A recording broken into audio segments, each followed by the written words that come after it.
Merry meet, Willow here, and welcome to Whispers of Willow, my channel.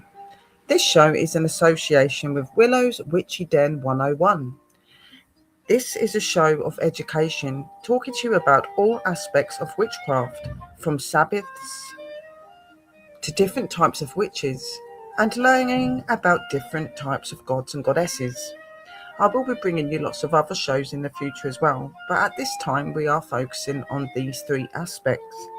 On tonight's show, we will be talking about our Yuletide, our Christmas celebrations, our winter solstice. So this show will bring you information and education on how to be able to celebrate Yuletide if you're a beginner or just starting in your craft, ways to celebrate the season, and the importance and significance of the season. This video will show you all aspects you need to know and help you to be able to celebrate Yule in your personal and beautiful way. So, yes, Yuletide. Yule is a time of celebration, of enjoyment, spending time with our loved ones, but also remembering to listen and to connect with our loved ones on the other side. At this time, the veil is said to be thin. So communication and connection with loved ones, ancestors and energies that can help us from the other side are really important at Christmas. And just because they're family or people that are very important to us and are very much still in our mind and our hearts even today. So doing these celebrations is about welcoming back the light winning over the darkness. It is when it is the shortest night, the shortest day, but the longest night, bringing in that power, that energy, and bringing out that light. It's a time of celebration, knowing that our days are going to become longer and that spring will return and growth and abundance will begin. But we, at winter solstice, in Yule, we celebrate, we manifest, and we release things that we do not want and does not serve us. We bring in ideas, inspirations, and desires that we want from. We reflect on the things that we want to do better in, but we also reflect on the things that we have triumphed in. And we look at ways and aspects that can bring us out more in that. The celebration of Yule is celebrating the beauty of the cold and dark season, where everything lays still, and in many places a blanket of white snow covers our Mother Earth. Underneath that soil, that mud, that dirt, life is growing and beginning, ready for the spring season. Even though the dark season is seen as a time of a year where things die, things become still, all of the beauty we're used to seeing has disappeared. There is still beauty in the darkness and in the cold season. There are still many things to appreciate. The abundance in our life, the gifts over that year that they gave us. And this is the time that we sit and we have that celebration. We eat those bounties, those gifts that were given to us. And we enjoy it with our families, and we give gifts and we give love and joy. It's a very special and magical time of year, and especially in craft itself as well. Some of the most amazing of spells you can do: abundance, intuition, release, all things that we need in life. Not mentioning other aspects of craft and magic that will be mentioned in this video. So we will now get into this beautiful season, what it means, what it represents, and what we do as witches and spiritual practitioners. And letting you into a little bit of a celebration and knowing of what Yule is for us, how we celebrate it, how we prepare for it,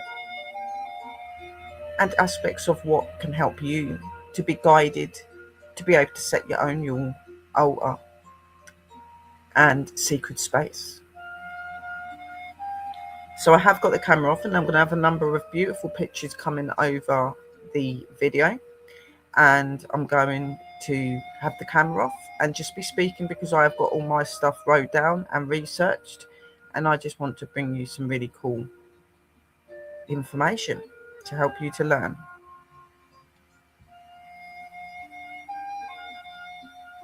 So for our first part of the show, it's going to be talking to you about a little bit about what Yule is, what it represents, and just going into some of the things that you can do to celebrate Yule, and using different tools and different types of spells and rituals that you can do on these days. Certain spiritual significant items that you would use in this season too. One of them being the Yule log. And yes, there is a Yule log in such as a chocolate cake that you can make, decorate yourself or buy. But I'm on about a Yule log as in real wood, normally oak or a secret wood that is decorated with greenery such as holly, cedar, oak, berries, pine cones, very Christmassy woodland material that you go and pick and get for yourself. And you decorate this log and you put 3 candles to the top, and this symbolizes the returning of the light, the returning of our brother sun, the returning of Christ for some. Okay, so we're going to get into what it means and represents as a witch and a spiritual practitioner. As the wheel of the year turns, bringing us closer to the winter solstice, witches, pagans, and Wiccans around the world are eagerly preparing for the enchanting celebration of Yule.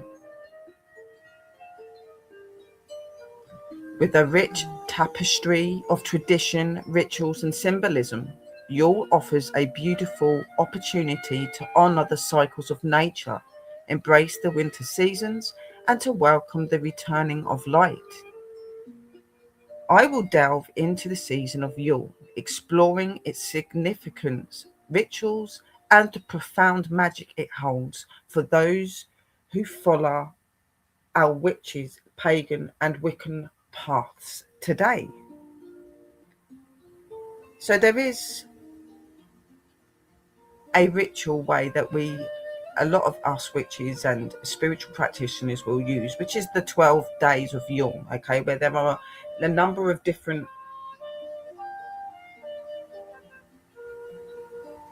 aspects that we follow and we celebrate. So we celebrate the mother, which is Mother Earth, and we celebrate our ancestors, we celebrate the sun and the light, we celebrate the removal of things not needed and new things coming into our life. We have 12 days where we honor and we respect in bringing gifts to others and sharing time with family, taking a winter walk.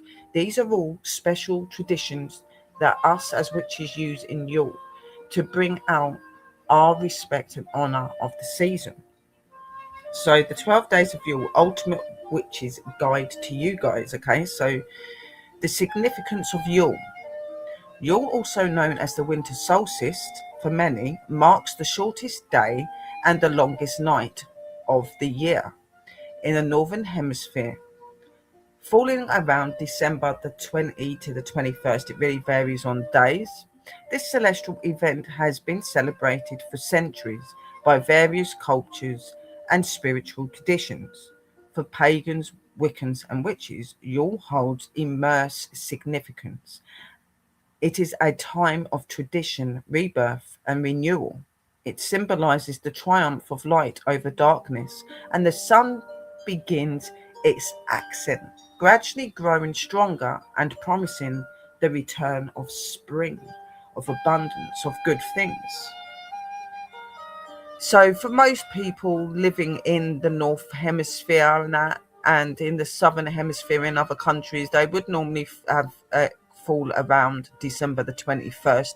But sometimes some people start on December the 20th. For some others, they actually start right at the beginning of December. They will do this ritual the whole month, all the way through till January So it really varies for different people. It really depends on what they want to put in there, how much they're putting in, and what they're wanting to remember. But you can look up on the 12 days of Yule, and you can find out more things and how you can celebrate that season. So some of the Yule rituals and traditions are lighting a Yule log. One of the most cherished Yule traditions is lighting of the Yule log, symbolizing the light and the warmth in the midst of winter darkness. A large log is traditionally burned into the hearth or bonfire. As the log crackles and glows, it serves as a focal point for reflection and meditation and the manifestation of hopes and dreams for the coming year for us. Okay, so with this one, you would like your Yule log is a very important one. Now, I know that for some people, they don't have a place where they can set up a bonfire, or they don't have a big enough garden, like myself as well, where you can set up some sort of more safer representation of a fire because of how small it is. But there are other ways that you can get around that. The first one could be you manifesting and envisioning a Yule log in front of you, all decorated with the greens of Christmas and berries and pine cones and bits of snow and holly and mistletoe and things on it. Envision that in your mind, envision that engulfing in a flame. Feel the warmth, see the flame, which visualizes and shows the light of the sun or the birth of Christ returning in your life, depending on your tradition. There are so many different ways people celebrate it. Another way, which I like to do, is I still like to go out and get greenery and berries and things that are symbolizing to the Yuletide. Now, I know I haven't got anywhere that I can specifically burn anything apart from in my cauldrons, which are not huge. So what I intend to do is go and get a little bag. I go to my woodlands and I pick up some of the evergreen that is still there, because these are all greens that last all year round and flourish all year round, having that energy of all year. So I will normally pick a couple of sticks. I'll pick up a few different greenery bits. I'll pick up some pine cones. I may even buy some online that have got snow and that on them. I make sure that I've got a green, a gold, and a red candle to go on the top. And what I would normally do is just gather all of this greenery together, get a couple of bits of bark as well, and wrap that with string, decorate it all out, and just keep wrapping it with string. And I will make several parcels that will last me for 12 days. Now, a lot of people, if they've got fires and they've got things like that, they will traditionally keep a fire burning for the 12 days, okay, constantly for 12 days. And this is something that they would have done in the ancient times as well. But today, we have to be realistic, and we know that we can't do that all the time. So every day, I will just light up the little parcels that I have made. And what I do is I envision them being a big log, and I watch as my cauldron and the flame absorbs my log, and I think about the things I want to release. I think about the things that I want to manifest. I think about my gratefulness and my gratitude to the world and for the gifts and the presents it gives us. I give my love and my honor over, showing my happiness and my excitement for the return of brother sun and new life. So I use all that time to do that. So I'll make 12 little parcels with berries, with the greenery, sticks, and a little bit of bark, and wrapping it with string and placing candles in front of it. And what I do is I sit and I manifest with it, just sitting there, seeing the light flickering over them each day that I light one up, just seeing that light flickering over them. And then what I do is I put it into the cauldron lit, and I watch it burn as the candles burn as well. And I just do it that way because I know that I can't physically get a massive log, because I don't have a fireplace. I don't have somewhere I can set a bonfire up, and I certainly do not have any fireproof places that are items that are big enough to put outside to put a little log in. So I just amplify it. You make it as personal and as good to you. Okay, you not having a Yule log is not going to be the end of the world. You've got your chocolate Yule log that you can put little decoration parts on as well. And you can think about the same sort of things when you're cutting your Yule log cake, okay, which is still the same representation, okay, so don't be worried. But for anybody that does want to be able to burn some of the woods of Yule, Christmas time, and wanting to do those rituals, just make a little sprig of the different woods and the bark, the berries and the greenery. Tie it all up. You can glitter it, you can put snow over it, do whatever you want to do, okay? And just use those in your cauldron. Make 12 little ones to signify every day, and just sit there and light that and enjoy that. Enjoy the warmth, enjoy the visualization and the meditation that you do. This will be the time for you to talk to your energies and your deities, to help asking them to give you insight, to give you information on what they're wanting for the coming year and what for you to expect. This is times for you using divination and your cards and things as well. So yeah, your Yule log is a really important thing to do, but these are other ways that you can do it as well. But if you do have a fire, or you do have somewhere where you can do that, then get your big logs and just do the same thing, but with big logs and big pieces of branches and things like that. And when you're doing it, just visualize the happiness of the return of the brother sun coming.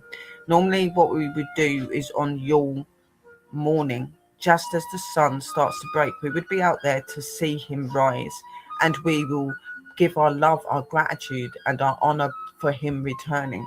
So we normally do that on Yule morning, which is Christmas Day, in the morning, and we would have been lighting our Yule logs and things like that just before.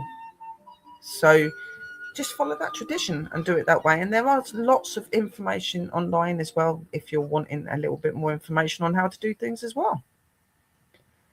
So the next one is decorating your Yule tree. Okay, so this tree is very similar to a Christmas tree, but it is slightly different because instead of celebrating with lots of pretty presents and baubles and things like that, we intend to celebrate and decorate these trees with evergreen, okay, which is greens that last all year round, and some of them are Christmassy.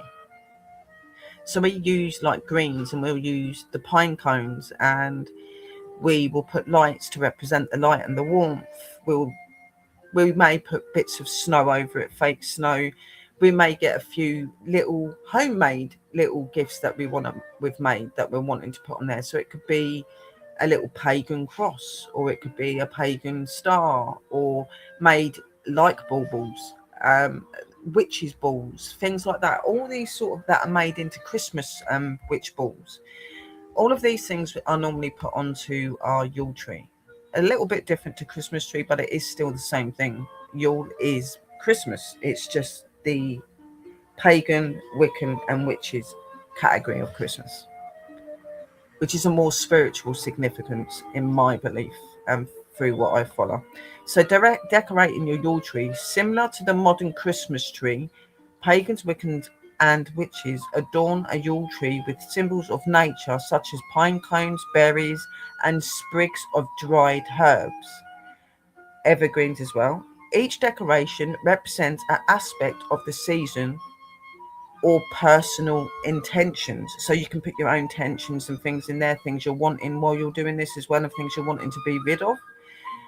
Adding lights to the tree signifies the return of light and the contribution of life, even in the coldest of times. So the contribution of life, meaning that life is still growing and life is still forming under the ground, even though the ground and the world itself is still and is asleep, because Mother Earth is asleep. So Mother Nature is asleep. They are taking their rest. They are having their rest just as we do. We find as witches and spiritual practitioners that when it comes to Christmas time, that's when we start to feel a little bit drained and a bit tired. So we do lots of uplifting and self-love, and we do a lot of energy work in the December year. The December month, sorry, not December year, the December month, just to help to bring that energy of us back out, because we're all connected to our earth, and as our earth changes, and the cycles of earth changes, so do we. So we're sometimes in the winter is when we need to give ourselves a bit of TLC, have a bit of a rest, look back at the things we've achieved, look at back at the things we could maybe do better in, and look at the things that we feel we don't need anymore, and sort that issue out by using the rituals and the spells and stuff that we do. So that's what we do. So putting your intentions into and all of the things that you're desiring, whether this is getting rid of things, bringing things into your life, you can do that while you're decorating your tree. You can put your evergreens on there, sprigs of different herbs and stuff as well, pine cones, as it said, berries. You can tie string, red, greens, golds, silvers, whites for Christmas.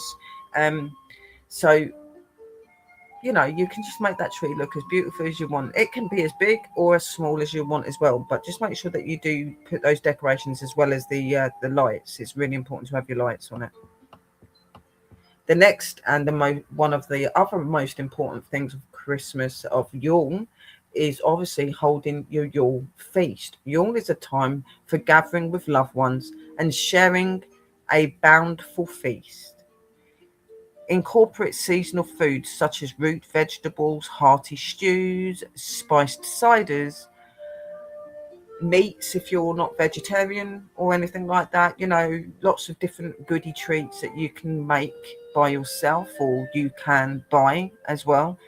You've got Yule cakes, Yule logs as well that you can have. You've got Christmas puddings, you've got mince pies, Christmas cakes. All of these are traditional things that you would use, but you would just make it a Yule cake. Okay, so you would do the same, but instead of putting your pretty Christmas decorations on it, you would put your sprigs and your herbs and stuff on the top to decorate it.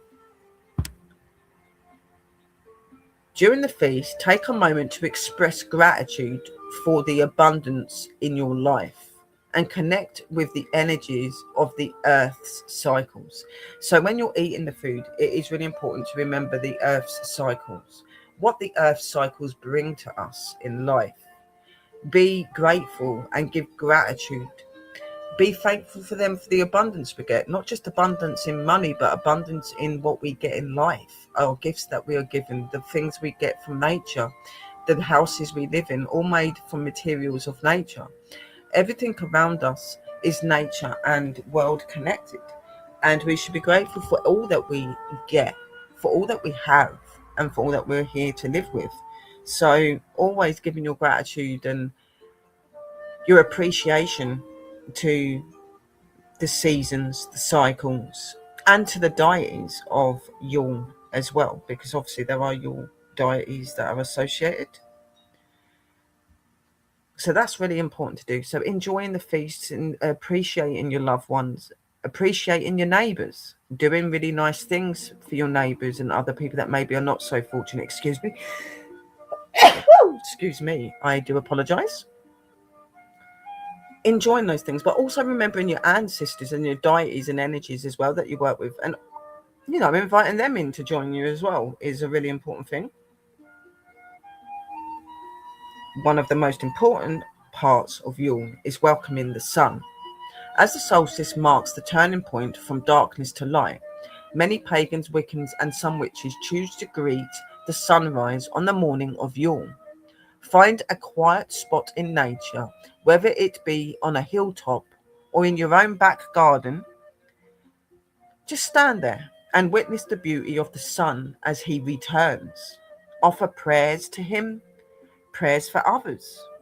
Give him your intentions and things that you want to rid and things that you want to bring in. But also remember to give some intentions of goodwill and good way for him and for nature too. And show your appreciation for the cycles to him. And just take that moment to feel the warmth of our brother sun returning. Feel his warmth upon our faces, hands, and our bodies. And let's enjoy the factors of him coming back to us, returning from the darkness to the light. Ready to restore birth and growth.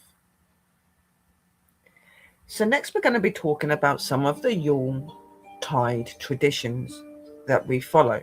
So Yule traditions vary among different pagan, Wiccan and witches traditions, but here are some common practices and customs associated with our Yule celebrations.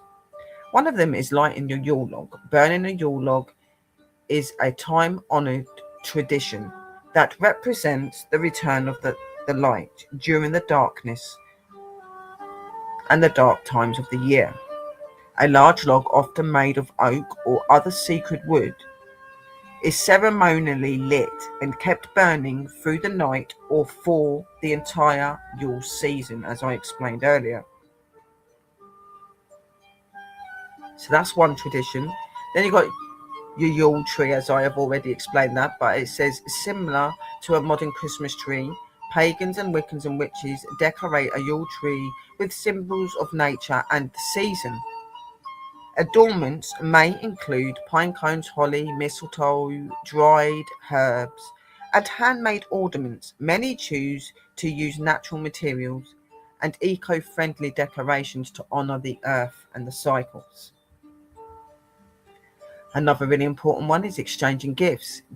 Gift giving during Yule symbolises the spirit of generosity and sharing. It is a time to express love and gratitude for one another. Handmade or nature-inspired gifts are often favoured, and the acts of giving is seen as an offering of abundance and blessings.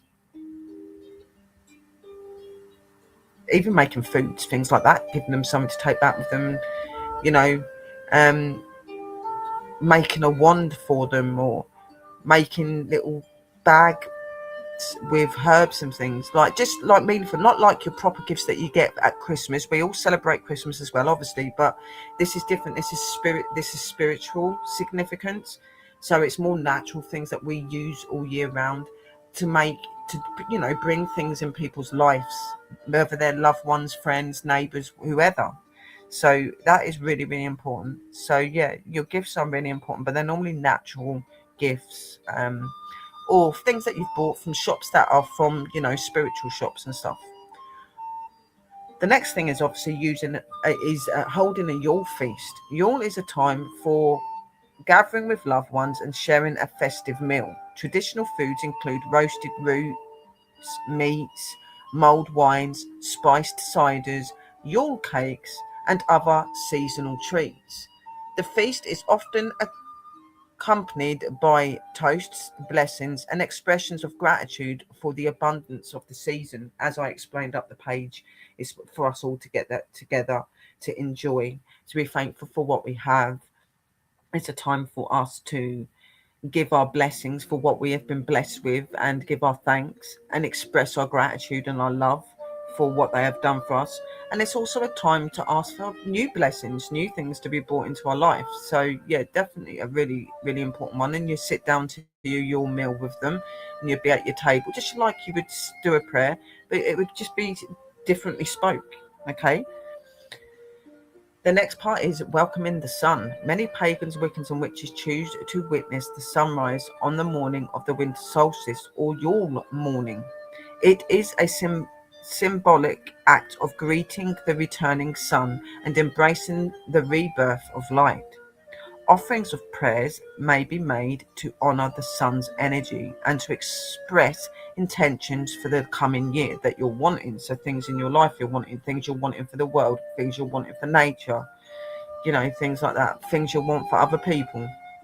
Always remember to never make it just about yourself, and always honor the energies. It's important. So, some of the Yule rituals and ceremonies that we actually perform and do on Yuletide. So, Yule rituals and ceremonies various rituals and ceremonies are performed during Yule to celebrate the turning of the wheel and the cycle of nature.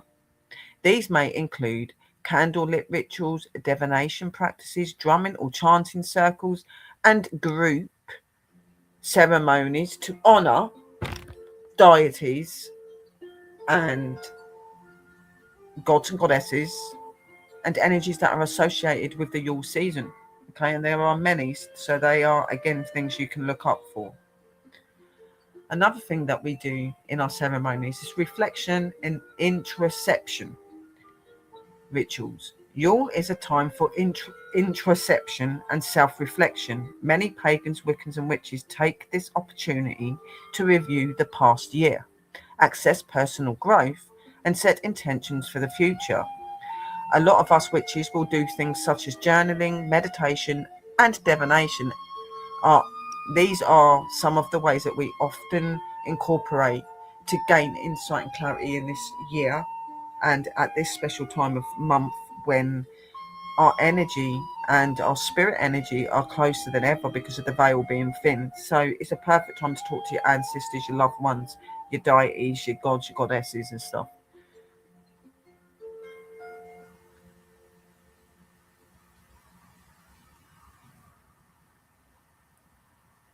And so, introspection is looking back on things that you've done where you might think you've done really well, where you will look at where you could have maybe done better. It's about accessing your personal growth, seeing how you've grown from at the beginning of the year to where you are now, and being appreciative of that. It's about setting intentions, dreams, desires, and wishes that you're wanting for your future, whether this is a business, getting a new home, getting a car, getting things. Always remember, you can ask for anything, but always remember to give things back, guys, and mean it when you're doing it. And don't be greedy. Do it because it's something you do need. Okay. Always journal, always do meditation. You can communicate and connect with them by using your divination. Just be in connection with them, be open to their messages, and just remember to call out and ask them to come forward and communicate with you. So another one would be your winter solstice meditation. Set aside time for introspection and meditation. Reflect on the lessons learned during the past year and envision the future you wish to manifest. Embrace the transformative energy of the solstice to release what no longer serves you and invite new beginnings into your life. So for the winter solstice meditations, it's all about looking at things in your life that you've done in the past that you could have maybe done better, things that you've done really well in and you're happy with, and looking into how you can amplify the things that you feel are going well in your life and bringing more into your life. It's also about reflecting on lessons that you've learned and things that you've picked up on your journey over the year. And it's also about all of these dreams, the desires, these ideas, these plans that you're wanting to bring into your new year. This will be the time for you to envision and to see yourself achieving those goals and getting those goals. See yourself getting those moments that you're asking for. It's not about you asking for it to happen. You have to see that it has happened. So instead of going there with your mind open and going, okay, I wish to live in my new home and I would wish that it would look like this. Instead of it being a wish, make it a thing. So you would go in there, you'd see yourself moving your boxes into your house. You'd see all of the things that you want and you write that all down. This is what I want. This is how I want my home to be. Can you please bring this to light? Things like that, like always remember to write your words personally to yourself and to that season as well. So doing your prayers, doing your poems, writing your own music for this season as well are other ways of honoring your deities and energies and the season as well. And just remember just how important it is that the solstice, the winter solstice, is a really important time of year. The Yule is an important time of year. And meditation is a really important thing. It's something we should be doing on every day for the 12 days of Yule. Doing meditation, connecting with our ancestors, our deities, our gods, goddesses, energies that we work with, energies that are associated with Yule. It's really important about connecting with them, but it's also important to be connecting with our ancestors and our loved ones as well. Inviting them to join our celebrations, whether they're living or they're deceased. Okay, so it is a really important time of year. So just remember to always put things out that you know that you and your family would enjoy, whether they're here or not. It's all about happy memories. It's all about being thankful for life and for the things you have in life. Yeah. So, releasing what does not serve you, and manifesting and envisioning you getting things that you're wanting in life. Okay, this is your new beginning, the new year, a new start, a fresh start, and for you to continue to grow and to manifest in your true self. So some of the crafting Yule spells. Yule is a potent time for spell work. Utilize candles, herbs, and crystals, oils to craft spells focused on renewal, abundance, and personal growth. Align your intentions with the energy of Yule, harnessing the power of the returning light to the manifests of your desires.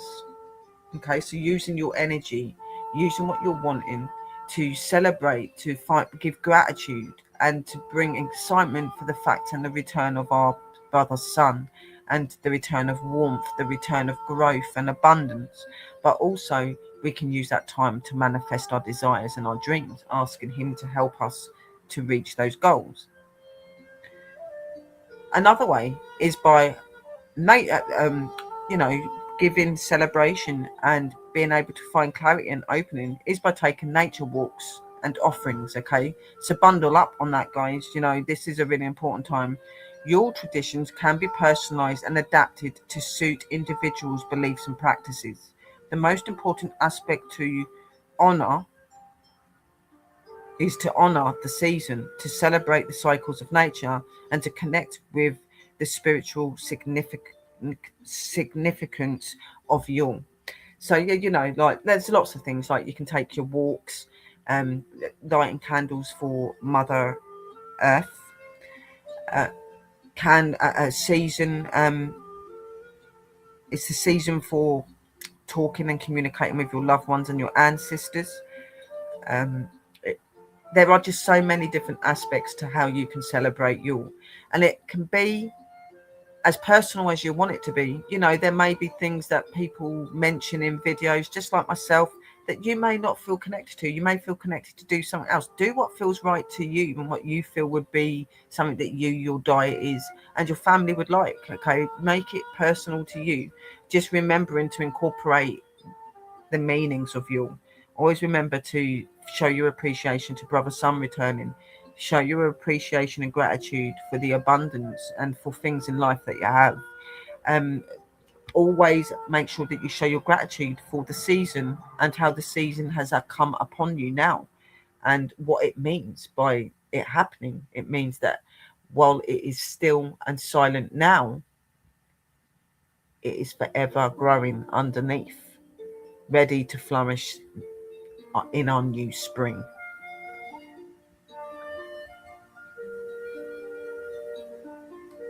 So, some Yule meaning. The meaning of Yule varies among different traditions, but it generally represents the winter solstice and the turning point of the year. Here are a few aspects of the meaning of Yule. So, Yule is rebirth of the sun. Yule marks the shortest day and the longest night of the year. In the northern hemisphere, it symbolizes the rebirth of the sun as the days gradually start to lengthen again. Yule celebrates the return of light and the promise of warmth and growth in the coming months. Then you've got renewal and transformation. Yule is a time of renewal and transformation, both in nature and within ourselves. It represents the cycle of nature of life, reminding us that even in the darkest times, there is always the potential of light and growth. Yule is a time to shed old patterns, so things that don't serve us, habits, things like that.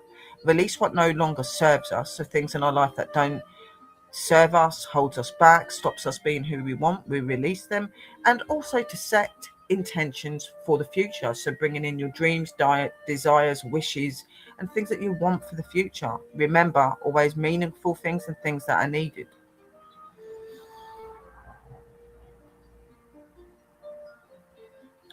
Another one is connection to nature. Yule is deeply rooted to the cycles of nature. It highlights our connections to the earth and the importance of honouring and respecting the natural world. Yule encourages us to observe the changing seasons Appreciate the beauty of the winter landscape as it is around you, and recognize the interplay of darkness and light. Where now we are in darkness, when Brother Sun returns, the light wins over darkness, bringing back the months of growth, the months of opportunity, and the months of bringing extra power.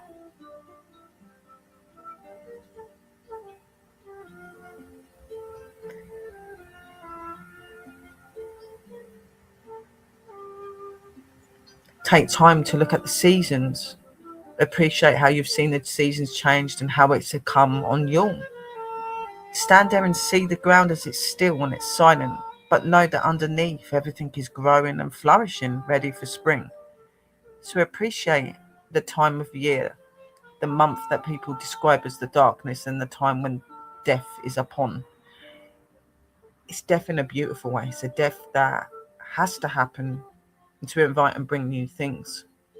And you can always see little things that show that life coming back if you look close enough. The next one is celebrations of family and community. This is a really important one. Yule is traditionally a time of gathering with loved ones, family, and community. It is a time for sharing warmth, love, and gratitude.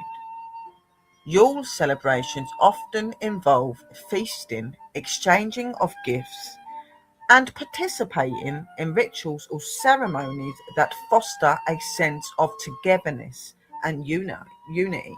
Now, togetherness and unity is really important. But remember that togetherness and unity is not just in the people, but in our world as well. We are deeply rooted and connected to our world, as well as the people here.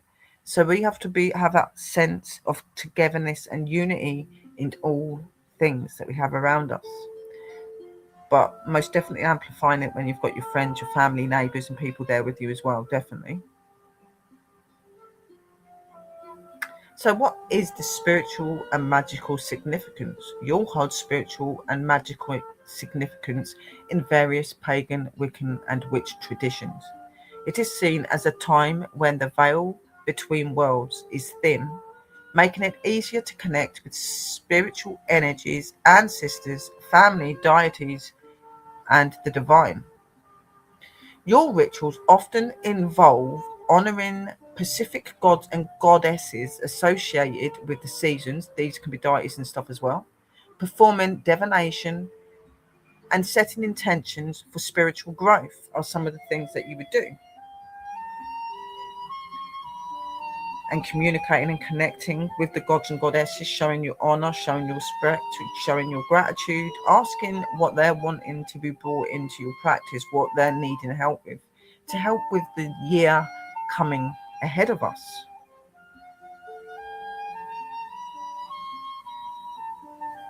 So, reflection and introspection. Yule is a time of introspection and reflection on the past year. It provides an opportunity to review personal growth, accomplishments, and challenges, as well as to contemplate the lessons learned and the changes desired for the future. Yule encourages self-reflection, inner work, and setting intention for personal and spiritual development. So it's a really good time to really put yourself there, to open yourself spiritually, to open yourself to your dreams and your desires, and to remove what is not serving you. When you have got things in your life that are holding you back and stopping you being who you are, you'll find that you're in an uncomfortable way a lot of the time, and you'll feel that a lot of things are not going right. So releasing things, working on the things that trouble you, shadow work, for instance, doing these sort of things will help you to become stronger. And then through doing that, that is your inner work. And, then look into your self-reflection. Look at the things where you went wrong and the things where you've gone right. See what things are serving you and doing you good, and what things are not. The things that are not, get rid of, and the things that you know are doing you good, helping you to move forward, you feel you're growing more, keep them, amplify them, and work with them. And, set your intentions and your dreams and your desires that are personal and help that to be you, help the personal and spiritual development within you. Okay, by doing this on this time of month is an amazing way to be able to open yourself up, to be reconnected and to understand. Yule is most definitely about reflection and about bringing new opportunity. Yule is a celebration of the winter solstice, representing the return of light, the cycle of life, and the interconnectedness of nature and humanity. It is a time of joy, transformation, and a deep spiritual significance for those who observe it and work with it and trust in it. The winter solstice. The winter solstice is an astronomical event that occurs each year around December the 21st in the northern hemisphere and around June the 21st in the southern hemisphere, depending on what parts of the world you're in. We do normally fall around the 20th to the 21st here in England. It marks the shortest day and the longest night of the year. During the winter solstice, the sun reaches its lowest point in the sky, and the daylight hours are at their minimum.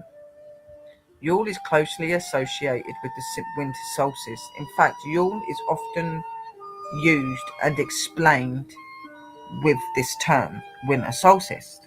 In pagan, Wiccan, and some witch traditions, Yule is a festival that celebrates the rebirth of the sun, the return of light, and the turning point of the year.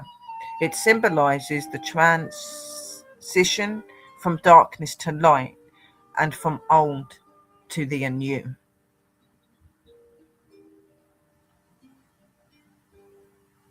Yule is typically celebrated for 7 days, encompassing the days of the winter solstice and the days surrounding it. It is a time of gathering with loved ones, feasting, exchanging gifts, and engaging in rituals and practices that honor the cycles of nature and the symbolism of the season.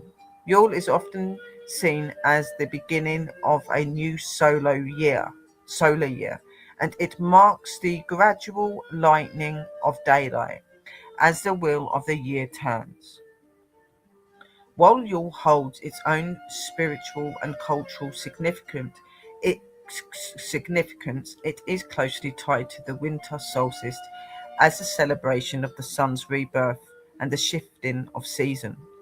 The winter solstice serves as the astronomical event that anchors the timing of Yule celebrations in many pagan, Wiccan, and some witches traditions.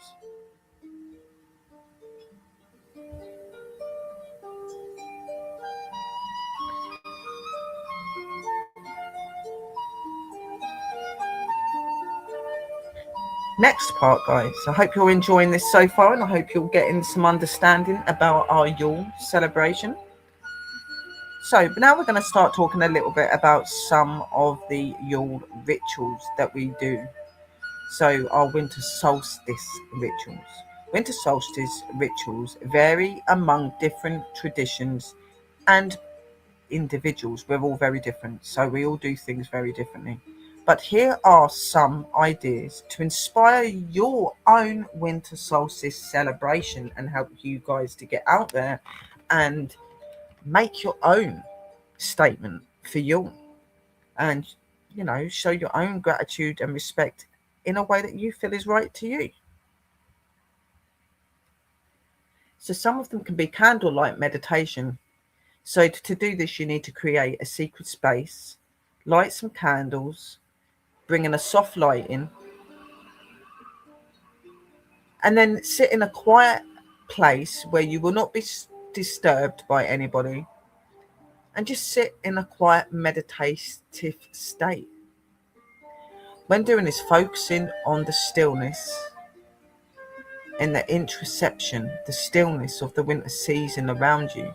Visualize the returning of the light and reflect on your personal growth and intentions that you're wanting to rid and bring.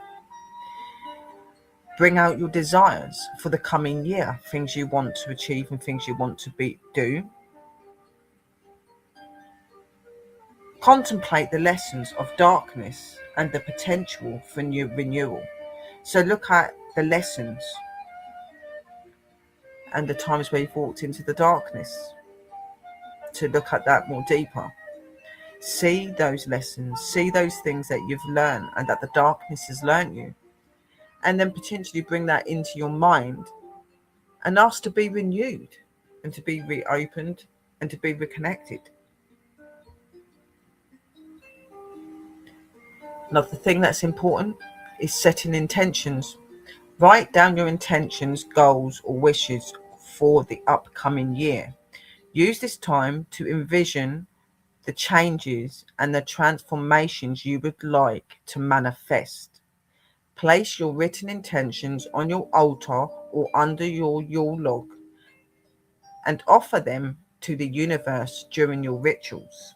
Some people at the end of the 12 days will burn all of these things with the Yule log. So each time that you do it, you would just put your intentions in each day with your Yule log if you're going to be doing it 12 days non-stop, or just each time just have like your pamphlets written for each day. Just repeat them all and just write them all in there. Make sure you've got everything that you're wanting to read, everything you're wanting to manifest and bring into light. And also remember to put some little notelets in there, bringing power and energy to the world and to nature as well. And a thankfulness for for Yule, for your celebrations and for the people that you love and you cherish. Just remember to do those sort of things. But yes, offer everything to the universe, okay? Then you have the divinization and reflection. So winter solstice is a great time for divination and reflection. Use tarot cards, runes, scrying, or anything that is divination tool. Use anything of your choice to gain insight and guidance for the year ahead. So asking out to your deities and your energies to help you in your tarot readings, your scryings, doing your runes. It could be using pendulums. It could be using a yes/no coin. It could be anything that that you use to do spiritual communication. You've got your crystal balls, anything like that. It's that time to ask for their insight and their guidance and to help you to understand what is needed for the year ahead. So looking for the year ahead, reflect on the past year, reflect on the things that have happened in the past for the last year. Look at the good things, look at the bad things, look at the troubling things, look at the lessons that you have learned and the areas where you seek growth and transformation. Okay, so where you want to become greater and grow better in some things, other things you might want to get rid of. Transforming yourself into who you want to be, manifesting what you're wanting to be. All of these things are really important to do. Okay, and then you would do a releasing ceremony. Create a symbolic releasing ceremony to let go of what's no longer serving you. Write down any negative thoughts and patterns or emotions you wish to release. Burn the paper in a safe fire container. Visualize those energies being transformed and released as you let go. Affirm your readiness to embrace new beginnings and positive change. So reflecting, looking at the things that do not serve you, writing those things down, burning them in a fireproof dish or your cauldron, whatever you use. Visualize that energy, that fire burning away all that you do not want.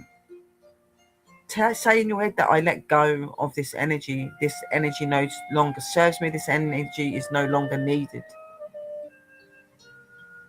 Then make it clear that you are ready to embrace your new challenges, your new beginnings, and the positive changes that are going to come in your life and things that you wish to manifest. Okay, so just doing that. And it's really important to just remember that these rituals are just suggestions. You can do your own. You can write things how you want to. You may not want to put your pamphlets under your log or under anything for the 12 days and then burn it. You might want to just burn it each day as you're doing it, which is something that I do. I don't wait for the 12 days, even though it's mentioned here 7 days. It's 12 days, you know, and for some they do it a lot longer than that. It's not just about celebrating that 12-day period. It's about celebrating the whole month. So some of us will celebrate all through the month just by decorating, putting things up, being excited, putting Christmassy and music that is to do with Yule, like I've got, you know, just things like that. Just little things can mean so much as well. Don't always make it so extravagant and complicated for yourself. Make it as simple as you want or as complicated as you want. If you want it to be extravagant and big, you do it extravagant and big. If you want it to be a small celebration where it's easy to remember, you do it however you please and however you feel is right. Everybody's craft and everybody's magic and ways of celebration in the seasons are completely different. So, as I said, remember these rituals are just suggestions, guys. You don't have to follow it. You can adapt and create your own based on your beliefs and performances, okay? The most important aspect is to approach the winter solstice with reverence, intention, and a deep connection to the natural cycles and the energy of the season. It's really important to cherish and to notice and to enjoy the season. It is most definitely a time for letting go, and it's a time for bringing in new things, and it's also a time for spreading love and generosity and abundance to everybody that you love, whether they're here or not as well, guys. So just remember how important the season is, and that the season is a representation of our brother sun returning, growth, rebirth, and all things coming back to us. What does this beautiful year ahead have for us? Only they shall know. So the next thing that I think is really important for you guys to know when it comes to Yule is some of the symbols of Yule. Okay, so things that you can use to incorporate on your altars and around your house. Okay, so you've got Yule symbols that play an important role in the celebrations of Yule and the winter solstice.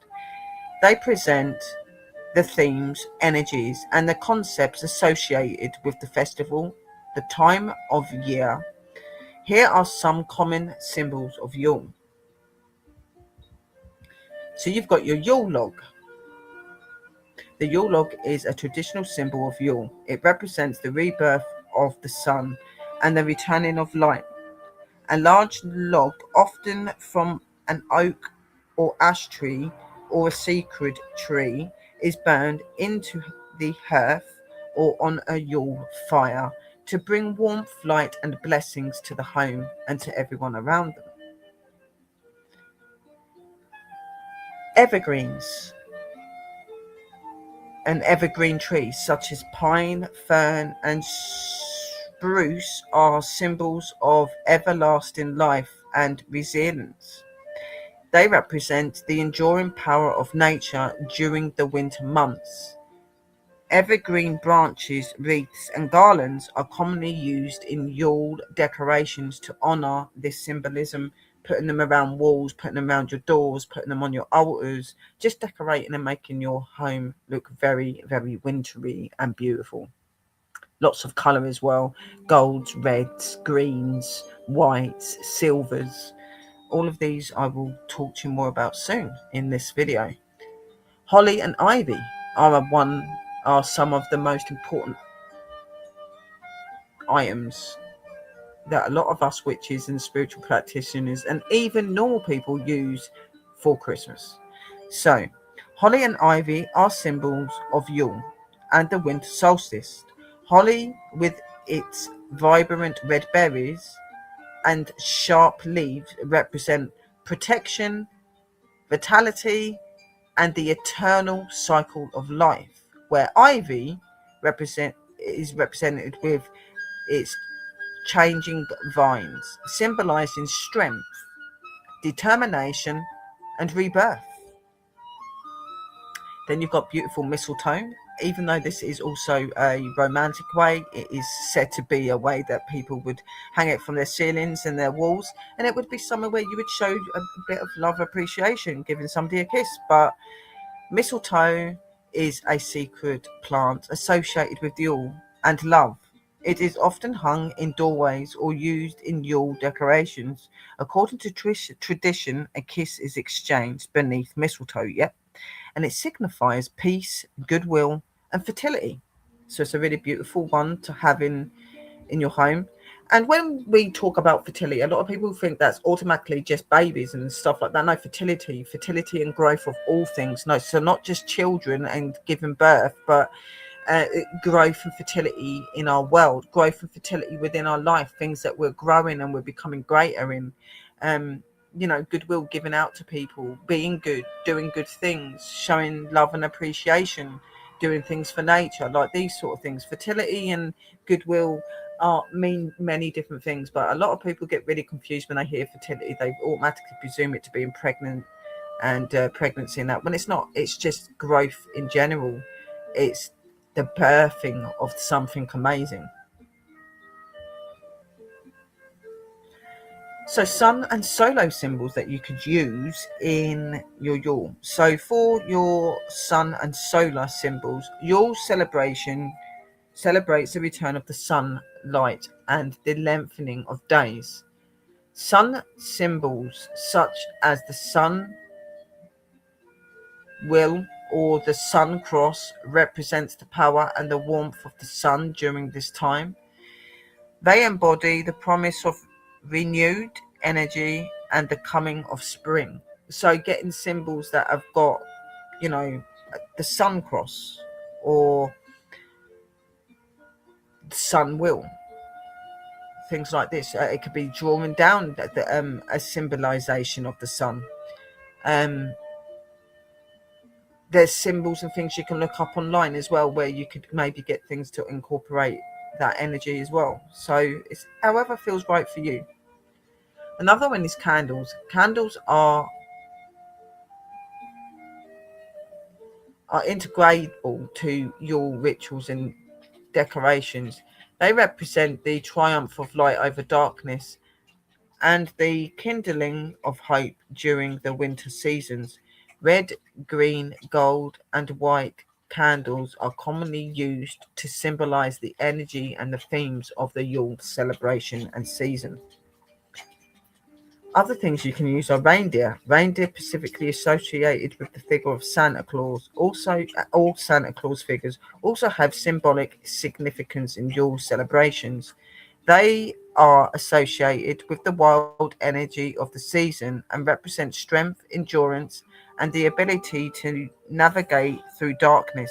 So having reindeers, obviously the reindeers help Santa to get through the dark, to get presents and gifts to people, and they are very, very symbolic in strength, endurance, and the ability to navigate through darkness, helping you in through darkness, through dark paths you're walking, things that maybe you're not quite understanding. So they would be an animal that is really good to have on your altar. Another one is snowflakes. Snowflakes are the symbol of winter season and Yule. Each snowflake is unique and intricate, representing the beauty of individuality and the delicate balance of nature. Snowflakes are often used as decorations, motifs in Yule crafts and ornaments. So anything like witchy, not witchy, anything like Christmassy. So like your snowflakes, it could be the icicles, anything like that. Just putting them in there, it just represents that beauty of the solstice and the individuality of people and the balance between our world and nature and how all is linked. It's really important.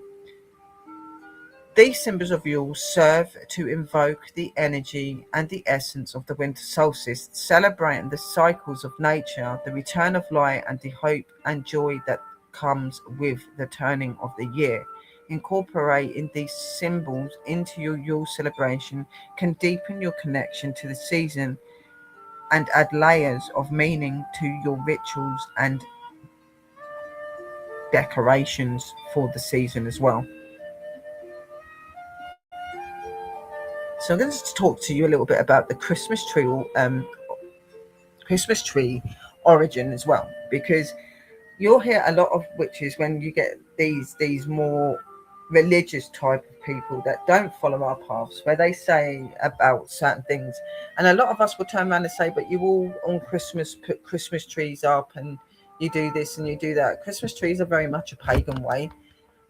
Even though I don't represent myself as being full-fledged pagan, I do have pagan beliefs and I do follow some of the pagan ways, but I am a natural witch and I work on my own. I have learned everything on my own, but I do have some of the beliefs of paganism, and I understand the pagan language, and concepts and importance of its tradition and its link to this world. So, and I understand its significance when it comes to religion as well, and Christianity very much closely follows that. They've just slightly changed certain things. So the Christmas tree and the Yule tree are very similar. All that is really different in it is literally Christmas trees just have really colourful decorations and colourful tinsel and things around them, where the Yule tree is more the natural world materials, so like sprigs of herbs and pine cones and ribbons of red, green, gold, silver and white, putting little robins in there, sticking deers in there, having your Yule witches balls and having them hanging on there. It's more a spiritual tree, it's a tree that celebrates the true significance of what Yule is and how it's connected to this world, and how this world is intertwined with all its seasons and beliefs. Okay, so it's a bit different, but the Christmas tree originated from the Yule tree. Okay, so Christmas tree origins. The origin of the Christmas tree can be traced back to ancient pagan traditions and later adapted by Christmas celebration. Here is a brief overview. In pagan origins, evergreen trees have long been revered as symbols of life, fertility, and rebirth in various cultures. In ancient times, people would decorate their homes with evergreen branches and trees during winter festivals, including the winter solstice. These decorations were seen as a way to celebrate the enduring power of nature and the promise of new life during the dark times of the year.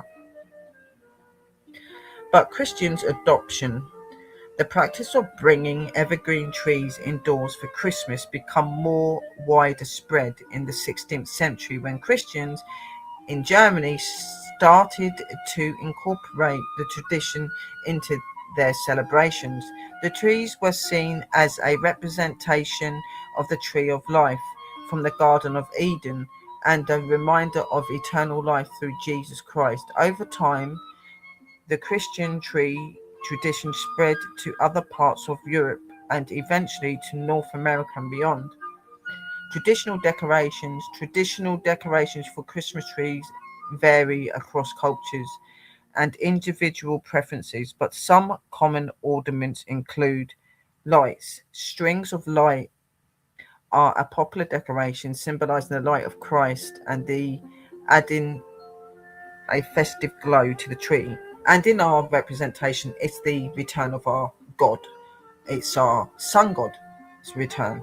Okay. There would be ornaments in various shapes and sizes and materials. They can be handmade or store-bought and often include symbols of the season, religious motifs and personal mementos. Popular ornaments including stars, angels, snowflakes, bells and figurines.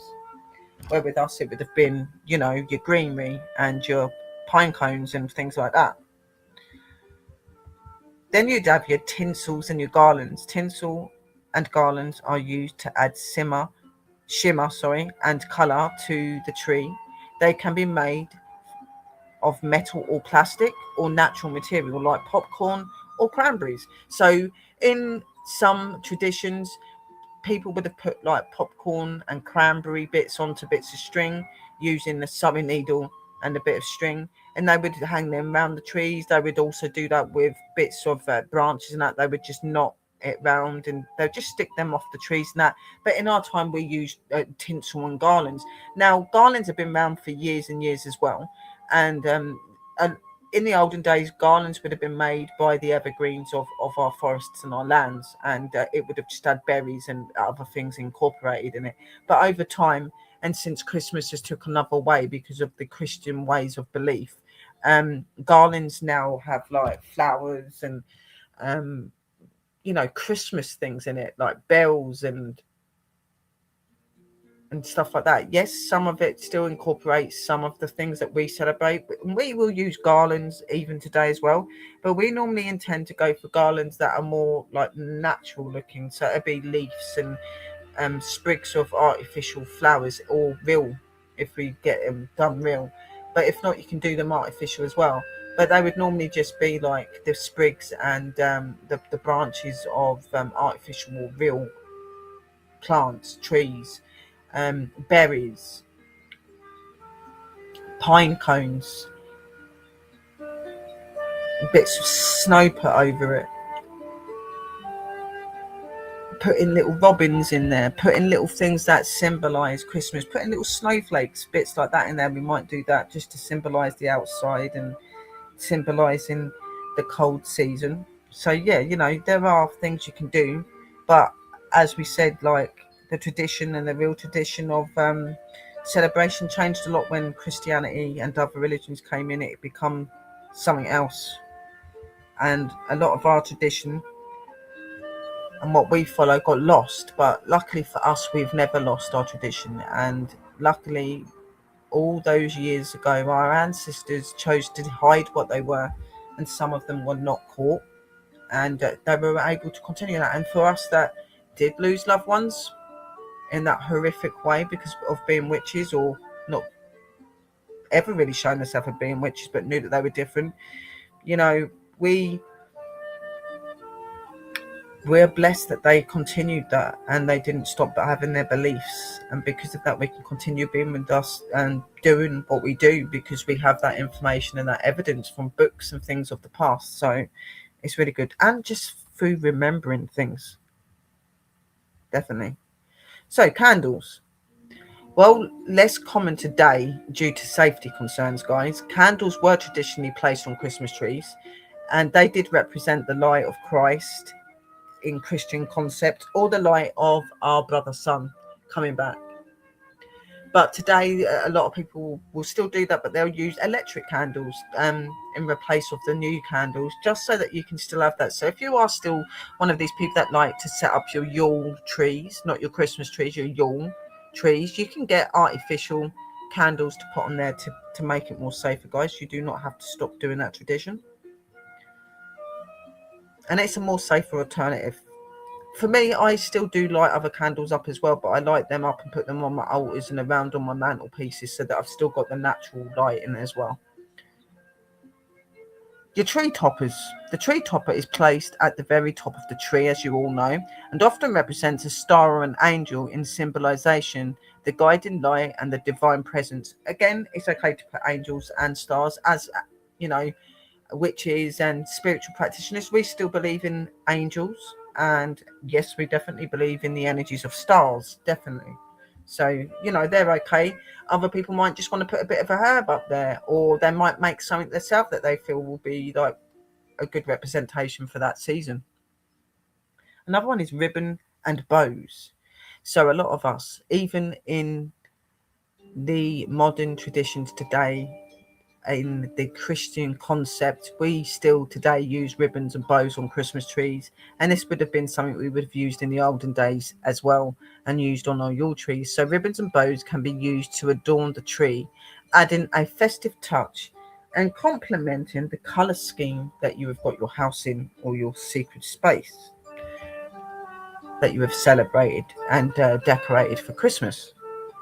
These are just a few examples, again, of traditional decorations for Christmas trees, okay, and decorations around your house as well. However, it is important to note that personal and cultural preferences will vary according to individuals. Everybody's beliefs and ways of following things are different. We all have a different belief in our magic and our power. We all have different beliefs in deities and energies that we work with.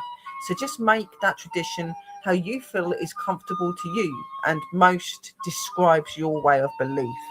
Okay, make it your own, make it personal, and that's what makes it special. And just choose to decorate these trees in a unique and meaningful way that is you, and incorporate their own just incorporate your own tradition. You know, yes, use some of the followings and the beliefs, because you do have to as a witch and a spiritual practitioner if you're doing spell work, but just make it your own, be your own. That is what you're here to be and to do. So, you know, it's important.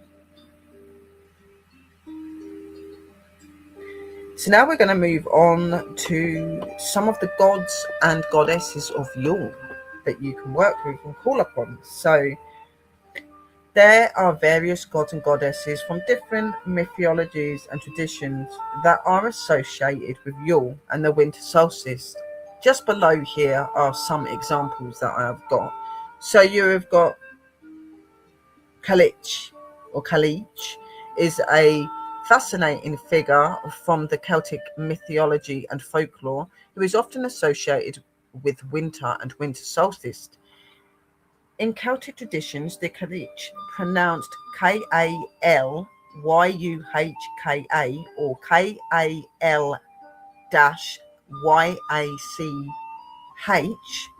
is a divine hag or crone figure representing the power of winter, sovereignty, and the cycles of nature. She is sometimes referred to as the Kalich Bure or Bearer. The Kalich is believed to shape the land and control the weather during the winter months. She is often depicted as an old woman that looks wild. Her skin is weather beaten in her features, and she carries a staff or a wand that controls the season's elements, the land according to her whims.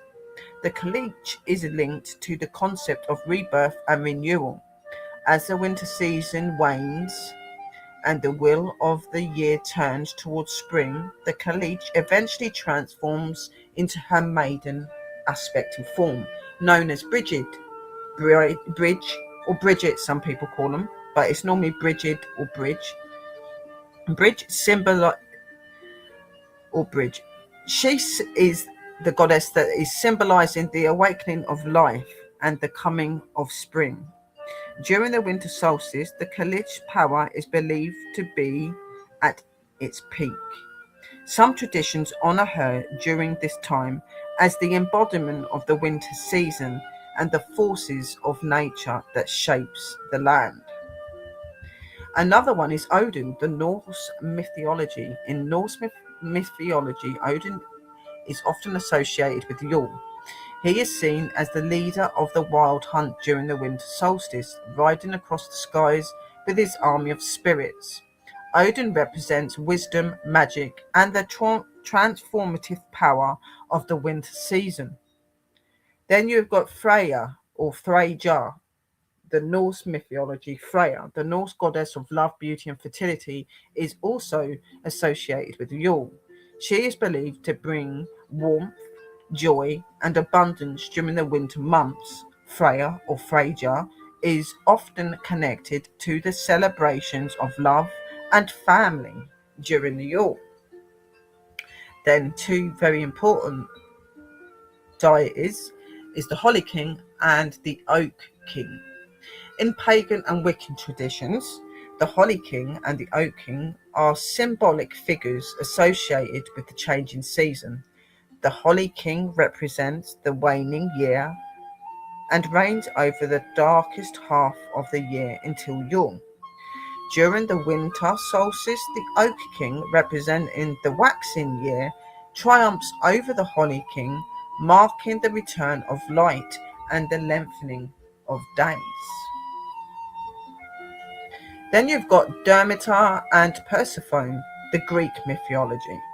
The story of Demeter and Persephone is often connected to the cycle of seasons, including the winter solstice. Persephone, the daughter of Demeter, spent half of the year in the underworld as the queen of the dead, and her return to the surface marks the rebirth of vegetation and the return of spring. Then you've got some different types of sun gods and goddesses that you could incorporate and visualize with. I've only got a few wrote here. So various deities associated with the sun are honored during the winter solstice, symbolizing the return of light and the lengthening of days. Some of the examples are Ra, which is Ra, the Egyptian mythology. Then you've got Apollo, which is Greek. And then you've got Shura, which is Curya, which is Hindu, which is among a lot of other deities as well. These are just a few that I have picked for you, but there are loads of different gods and goddesses that are associated with the sun and the winter solstice. So by doing research and studying, you'll be able to look into this and make sure that you journal or you video and journal at all times the things you're doing. It is good to write things down because you can pass that on to future generations in your family. So these are just some of the examples, and there may be other regional or individual interpretations of, the winter gods and goddesses. Additionally, some traditions may persify winter through a male deity or other mythological figures. Exploring different cultures, beliefs, and folklore can provide further insight into the gods and goddesses and deities associated with the winter season. Exactly. So you really do need to look in and research into your deities and energies and stuff like that for your seasons as well. You've got gods and goddesses that will be associated, but this is very much about, Yule is very much about the celebration of the sun returning, but rebirth returning and things as well. So researching, studying and understanding and learning these things are really important. So now we're just going to go on to some of the other materials that you can use and bring into your celebrations of Yule for your decoration and to use in your spiritual practices as well. So you've got some crystals, okay? So there are several crystals that are commonly associated with the energy and the themes of Yule. These crystals can be used in rituals, meditation, spell work, or simply carried with you during the Yule season to enhance your connections to the holiday. Here are a few crystals often associated with Yule. So you have clear quartz as number one. Clear quartz is a versatile crystal that can be used for any purpose and is often referred to as the master healer. It amplifies intention, enhances clarity, and brings a sense of balance and harmony. Clear quartz can be used to amplify the energy of other crystals and is often utilized in Yule rituals to invite the energy of light and clarity. Then you've got the beautiful ruby crystal. Ruby is a vibrant red crystal that symbolizes passion, vitality, and warmth. It is associated with the element of fire, making it an excellent crystal to use during Yule celebrations to invoke the energy of the returning sun and the transformative power of the season. Ruby can also enhance courage, motivation, and creativity for the season also. Then you've got garnet. Garnet is a deep red crystal associated with grounding, protection, and regeneration. It aligns with the energy of the winter season, providing strength and stability during times of transition. Garnet can be used to connect with the earth energy and to infuse your Yule ritual with a sense of stability and renewal. Then you've got snowflake obsidian. Snowflake obsidian is a black volcanic glass with white snowflake-like inclusions. It represents purity, balance, and reflection. Snowflake obsidian can help release negative energy, promote self-awareness, and facilitate a sense of serenity during the incorporative Yule season. Labradorite. Labradorite is a mesmerizing crystal known for its iridescent play of colors. It is associated with magic, intuition, and spiritual awakening. A labradorite can be used to enhance physical abilities, access higher realms of consciousness, and to connect with the mystical energy of Yule. And the last one on my list is citrine. Is a golden yellow crystal associated with abundance, joy, and positivity. It radiates warmth and can be used to invoke the energy of the sun during the dark winter months. Citrine is often used to attract prosperity, boost self-confidence, and infuse Yule celebrations with a sense of happiness and optimism. So these are just some examples of crystals that you can use in your Yule celebrations. There are many others as well. So again, like with all of the other things I've talked to you about, it's all about research, studying, and learning, guys. Okay, so practice and studying makes perfect. And always just remember to pick the ones that radiate to you. You may have certain crystals that you are told by other people to put them. You may not feel a connection up. And there may be some crystals that you've got that are not incorporated in the Christmas season, but for some reason you feel a Christmas connection. If you feel that, put it there. Go with what you feel is calling you. It's normally because it's right. Having that personal connection and knowing with your objects that you're wanting to use in your rituals is a really important thing.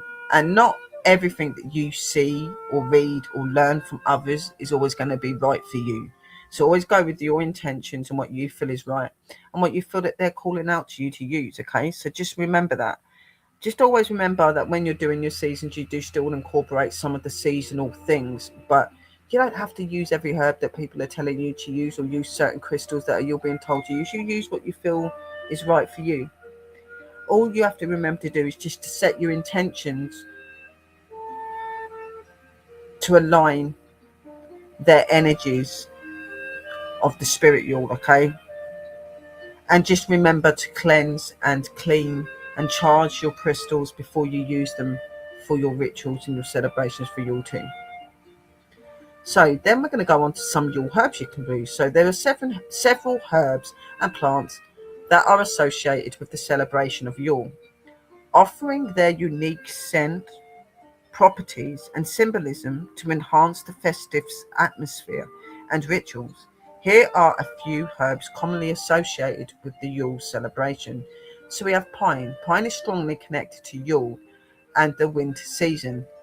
Its evergreen nature represents life and vitality during the colder months.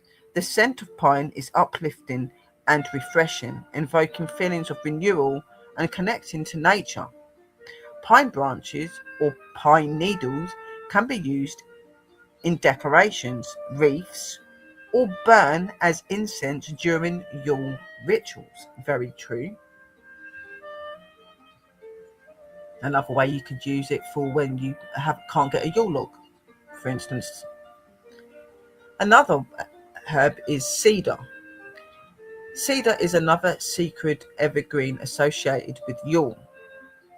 Its aroma is grounding and purifying, making it ideal for cleansing and protection rituals. Cedar branches or cedar chips can be used in various ways, such as creating Yule charms, adding them to Yule wreaths, or burning them as incense. Another very common and known herb for Yule and in witchcraft practices in general is cinnamon. Cinnamon is a popular spice associated with warmth, comfort, and abundance. Its sweet and spicy scent invokes feelings of coziness and celebration. Cinnamon sticks can be used in Yule decorations, added to Yule recipes, or simmered in potpourri to infuse the air with a delightful aroma of the season. Another one is frankincense and myrrh. So these two resins have a long history of secret use and are often associated with Yule. Frankincense is believed to purify and elevate spiritual energies, while myrrh is associated with protection and transformation. Both resins can be burned as incense during Yule rituals and meditations, creating an abundance of sacredness and reflection. Another one is bay leaves, another common herb that is used in our practices a lot. Bay leaves have long been associated with protection, clarity, and divination. They can be used in Yule rituals and spell work to enhance physical abilities, bring clarity to intentions, or offer protection during dark months. Bay leaves can also be added to recipes or burned as incense. Then you've got juniper. Juniper is a herb associated with purification, protection, and fertility. Its aromatic berries and foliage can be used in Yule decorations or burned as incense to cleanse and ward off negative energy. Juniper is believed to invite good health and blessings into the home during the Yule seasons and to your loved ones. Then, last but not least, and another very important herb is mistletoe. Mistletoe holds its symbolic and spiritual significance during the Yule season. Mistletoe has strong connections to ancient Celtic and Druid traditions. The Druids considered mistletoe a sacred plant, especially when it grew on oak trees. Hanging mistletoe indoors during Yule has become a well-known tradition in many cultures. It is often placed in doorways or above thresholds, and people passing beneath it are encouraged to exchange a kiss. This custom is believed to bring luck, love, and good fortune for the coming year. Kissing under the mistletoe is seen as an act of embracing the Yule spirit of joy, affection, and unity. Then you've got holly. This is our last one. Holly is an evergreen shrub with glossy, spiky leaves and bright red berries. Its presence during the winter season is seen as a symbol of vitality, endurance, and protection. The sharpness of the holly leaves is thought to repel negative energy and evil spirit. In Yule celebrations, holly is often used as a decorative element. It is incorporated in wreaths, garlands, and other festive decorations, both indoors and outdoors. Holly branches are placed around the house, on altars, or above doorways to bring good fortune and ward off negative influences. Its evergreen nature represents the enduring life force even during the coldest and darkest times of the year. The red berries on the holly plant symbolize the returning light and the promise of new life. So these are just some of the herbs that you can represent and use in your celebrations and around Christmas. But there are many other herbs that can be incorporated and used in this as well. So there are many herbs and plants that are associated with Yule. So just use your intuition and use your personal preferences when selecting your herbs, guys. That's all I can say to you. Your celebrations, incorporate them into your rituals, into your decorations, into recipes, or as offerings to create a meaningful and magical Yule experience. You may put them on gifts and on the wrapping paper that you wrap your presents up in. Like, there are so many different ways that you can use these herbs. You can make drinks with some of them, but just make sure that when you're going and you're thinking about doing anything where you drink anything or you do it or anything like that, make sure that you look into what things are okay. I would not recommend you putting things like holly and that into a cup of tea and trying to drink it. Just you leave that for all of your burning and putting your intention stuff in. But you know that there are herbs and stuff out there that you can use and have in teas and stuff as well. And there are some of the more pleasant ones that you can use, like your cinnamon. You could make a beautiful spiced cinnamon with the 4 seasons in it or something. You can make a beautiful spiced tea or something like that. That would just bring that feeling of the Yule celebration in. So here are just some little instructions on how to make a Yule log. So not the Yule log as in the chocolate one, but that is pretty simple. You just make your sponge, your cream, you'd get your chocolate frosting, you'd put that over, and you know you can use different decorative bits like holly leaves and things like that to put on there, little snowmen, little Father Christmases, whatever you want to put on it, stars. And you know you can make your chocolate Yule log, but we're talking about how you can make your actual festive Yule log, which is the ones made of the secret wood. So Yule log, for creating a Yule log for a fireplace, is a wonderful way to embrace the Yule season and add a cozy abundance to your home. Here's a step-by-step guide on how to make a Yule log for the fireplace. If you can't make a Yule log for a fireplace, do the one that I said to you about, just getting a few of the different sprigs of evergreens that you've got, berries, some pine cones and other Christmas bits that are natural and from nature and that you can burn, and you can just make little sprigs and make them for the 12 days and just burn one each day in your cauldron. But for anyone that has got fireplaces or can do a bonfire or anything like this, you would start by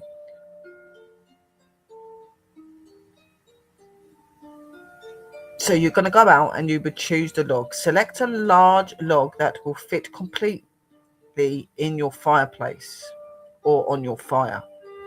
Look for a log that is dry and seasoned to ensure it burns well. So don't let it be wet or damp. If you have found one that's pretty dry but it's still a bit damp, you could put it up on your radiator, put it in an area where it gets warm to help to continue to dry it out. Maybe I would recommend you doing that a couple of months before Christmas or Yule so that you've got it.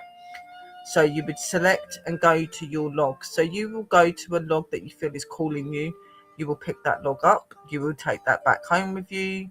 If it's already dry, you would just have it set somewhere safe until you're going to decorate it. If it's not dry, put it in a hot place where it's going to dry out.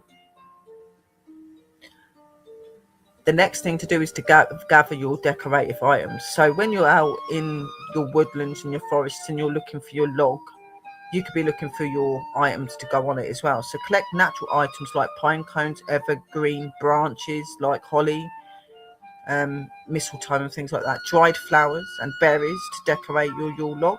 You can also add ribbons or fabrics for a festive touch. So using festive looking fabrics or ribbons and things on your logs would be fine as well. So while you're out getting your Yule log, you could be out finding your bits like your pine cones, your evergreen branches like holly, mistletoe, cedar, things like that, and just bring them all back, tie them all together, hang them, make sure that they're dry as well. And when it gets nearer to the season to start celebrating, that's when you start decorating your log. So obviously when you've got everything in, the next thing that's really important is to clean the log. Remove any loose bark or debris from the log and give it a gentle wipe to remove dust. So just, remove any dust that's on it. A little cloth that's just maybe slightly damp but not wet. Just wipe over it again, put it in the warm place and leave it to re-dry. Or just get a normal cloth that's not wet and just wipe it over it. Remove anything that's loose so that it doesn't cause a fire and fall off and drop on something you don't want it on. Make sure everything is attached properly. The next thing, as I said, once you've got everything, is to decorate the log. Arrange the decorative items on the log, securing them in place with wire, twine or hot glue. Be creative and design it to your liking, incorporating symbols and colours associated with Yule. So make it your own, make it special, make it personal to you, and you celebrating the season and the energies that you work with and are giving thanks to. So decorate it. Use wire or twine or even string, okay, to or rope, small pieces of rope to just tie it together and make it beautiful. When you've got all the evergreen and stuff like that, you can move the evergreen into the areas so you can't see any of that.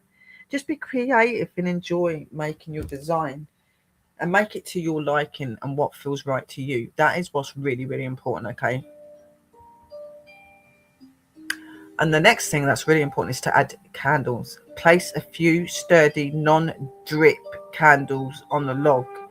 Make sure the candles are tall enough to remain visible when the log is burning.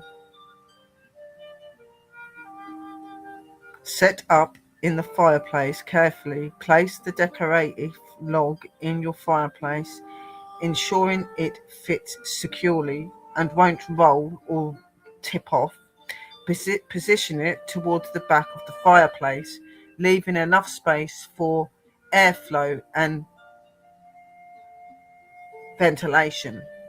Light the candles when you're ready to enjoy the Yule log. Light the candles. Take precautions to ensure safety, such as using long-reaching lighters, and keep flammable items away from the fireplace.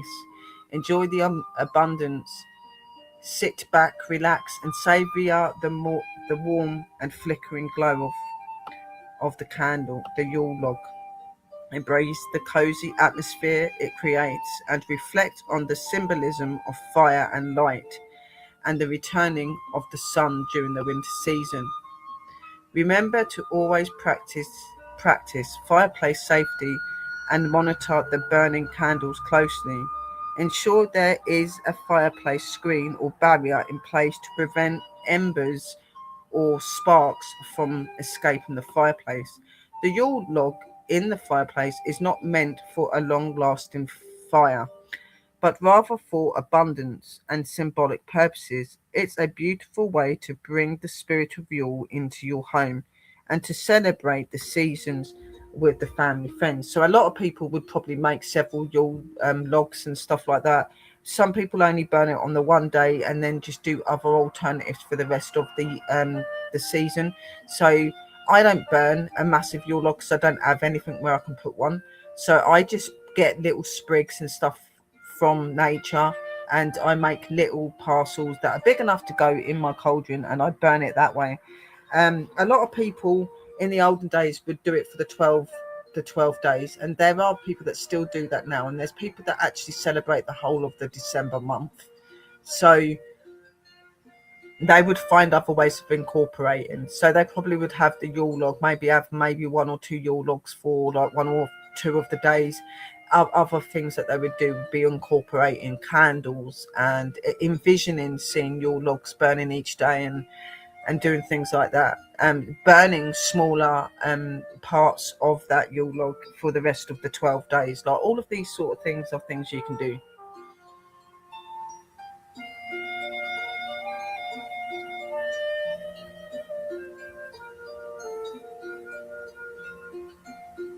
So yeah, just invite it into your home and celebrate the season with your family and your friends and with your ancestors and other energies, okay? So now we're just going to go into the colours that are associated with Yule and what it represents. So the colours associated with Yule are often inspired by the natural elements and the themes of the winter season. While individual preferences and cultural traditions can influence colour choices, here are some commonly associated colours of the Yule celebration. So you have got red that represents the warmth of hearth and home, the fires of Yule, and the life-giving energy of the sun. It symbolizes passion, love, and the strength to endure the cold winter months. Then you've got the beautiful green color. Green is the color of evergreen trees, holly, and mistletoe, which are all symbols of Yule. It represents the vitality of nature, growth, and the promise of renewal during the winter seasons. Then we've got gold. Gold is associated with the returning sun and the triumph over light, over darkness. It represents the divine abundance, prosperity, and the spark of hope during the darkest time of the year. Then you have silver. Silver is reminiscent of moonlight and frost, adding a cool and ethereal touch to Yule decorations. It symbolizes purity, intuition, and the transformative power of the winter seasons. Then you have got white. White is the color of snow and ice, invoking a sense of purity, clean, cleanness, and a blank canvas for new beginnings. It represents the stillness and the serenity of winter. These colours are the ones that are often combined in your decorations and celebrations. They are normally put on things like your Yule logs, on wreaths, ornaments,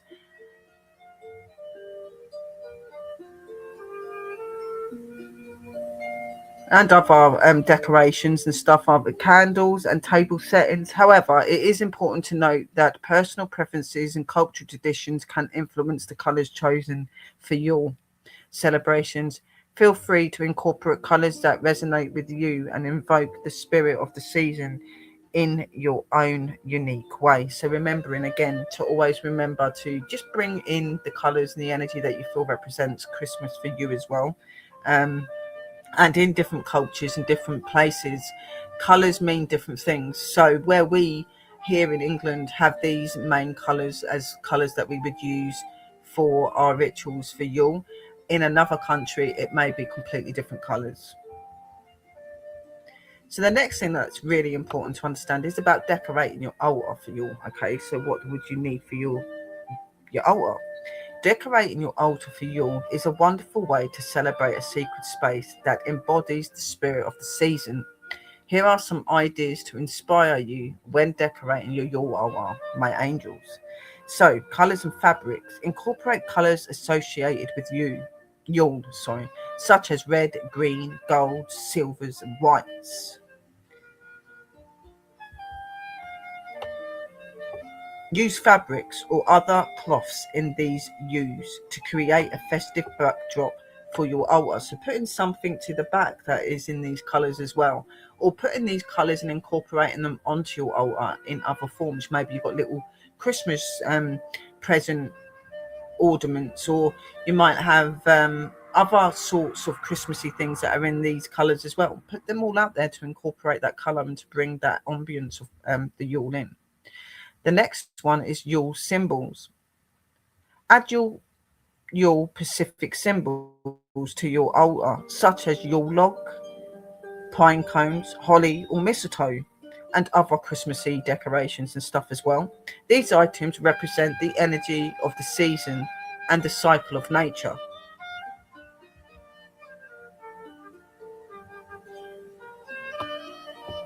Then you'll have candles. Light candles on your altar to represent the returning light and the triumph of light over darkness. Use white, red, and green or gold candles and consider placing them in candle holders or adorned with seasonal symbols. So get beautiful little holders, put your colourful candles that represent the Yule into your holders. If you can't find anything that's in them colours as in your holders, you could just put your evergreens and other little decorations you would use around the bottoms of your candles where they can't catch fire. Another thing to use is evergreen branches. Placing sprigs of evergreens such as pine or cedar, holly, mistletoe on your altar. These symbolise everlasting life and the resilience of nature during the winter months. Very important to put on your altars.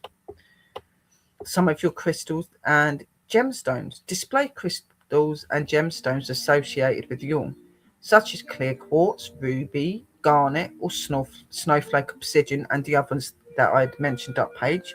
Arrange them in a way that feels harmonious and aligned with your intentions for the season. So set them up and put them where you feel is important, but remember that some of them are placed on your altar. The next one would be your statues and symbols of deities. So using symbols and deities of gods, goddesses, or certain deities that you use in your practice and that are associated with your season, you would use them on your altars. Okay, so if you work with specific deities, place statues or symbols representing them on your altar. For example, you might include representations of the Oak King or the Holly King, or deities associated with the sun or with rebirth. So you could have things like Kananos and stuff as well. He is a nature-based spirit, things like that. So any energy that is associated with nature, associated with the sun and with rebirth and things like that would be really good to use and incorporate in your Yule season. Then the next thing would be seasonal offerings. Offerings are a way to honor and show gratitude for the abundance of the season. Consider placing seasonal fruits, nuts, or baked goods as offerings on your altar. Remember to remove any perished items promptly to prevent spoilage. Do not leave them on there to go funny, or it's not liked for you or for any time of the year, to be honest. And so yeah, put in your baked goods. We make lots of different things over Christmas. We make Christmas cakes, Christmas puddings, mince pies, breads, other sorts of cakes. So putting a few of those things out on your altars and giving them to your ancestors, your family, and your deities and gods and goddesses will very much be appreciated, and is something you should very much do. So doing things like that and putting just simple things like fruits and nuts and bits out for them as well. Putting out drinks and stuff that you'll want in there as well. So mulled wine, Baileys, a beer, whatever you think, just nice Christmassy type drinks. Put a drink out for them on there as well would be really good. And just show your gratitude. The next thing would be your Yule wreaths and garlands. Hang a Yule wreath or garland on or near your altar.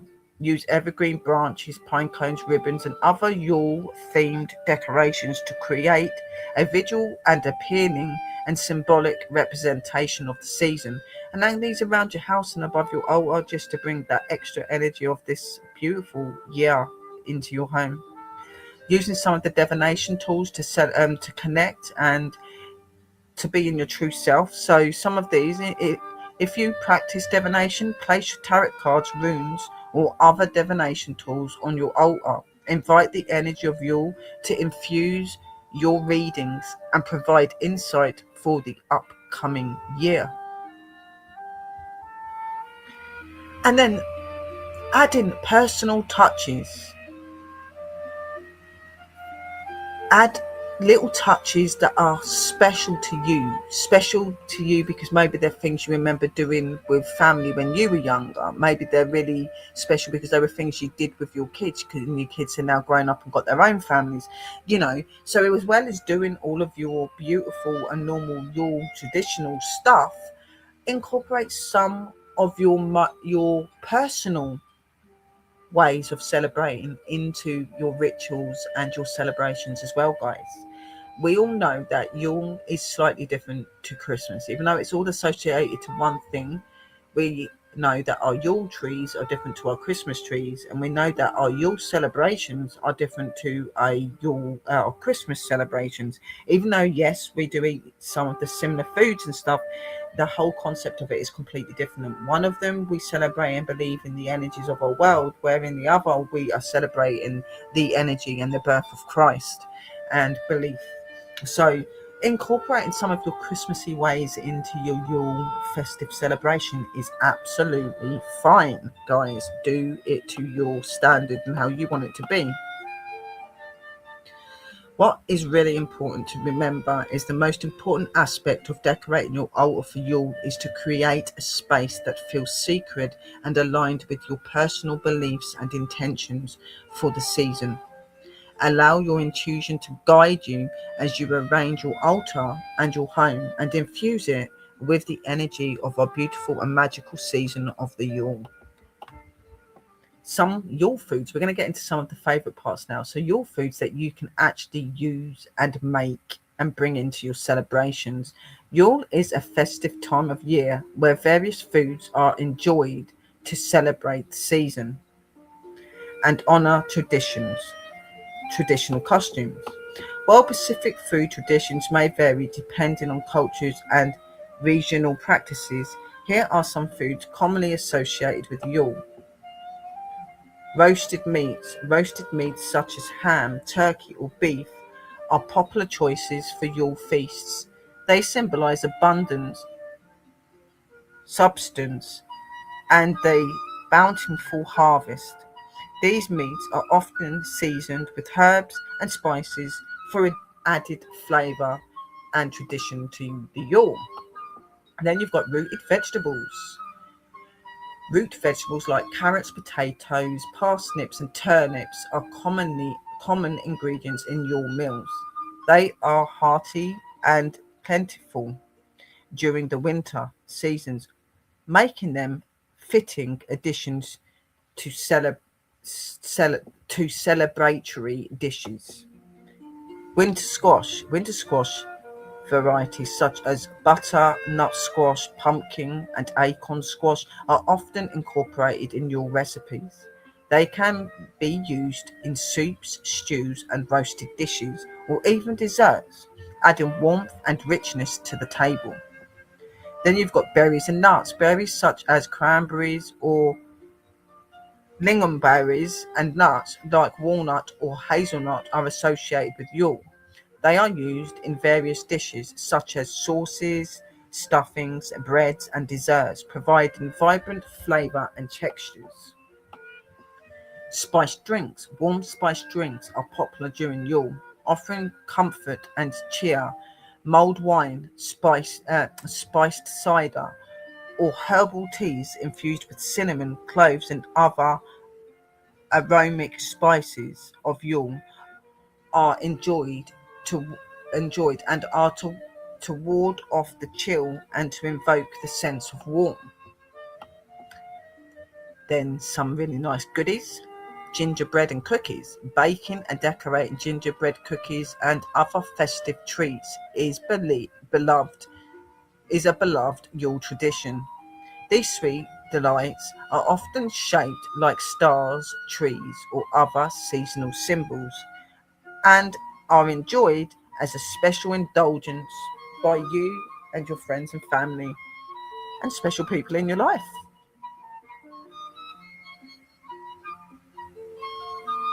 So, as well as having the Yule log fire that we make, there is also our beautiful traditional Yule log cake, which is normally a white sponge or a chocolate sponge, and it is decorated with chocolate, and it is decorated in many ways. A lot of people will use a fork or a knife to just make that effect of the wood, and then they will put a little bit of icing sugar or something over the top, and then they just normally put decorative things on there to do with nature. So they put holly and mistletoe, whether this is artificial or real, it doesn't matter. Put a little Father Christmas, a little snowman, robins.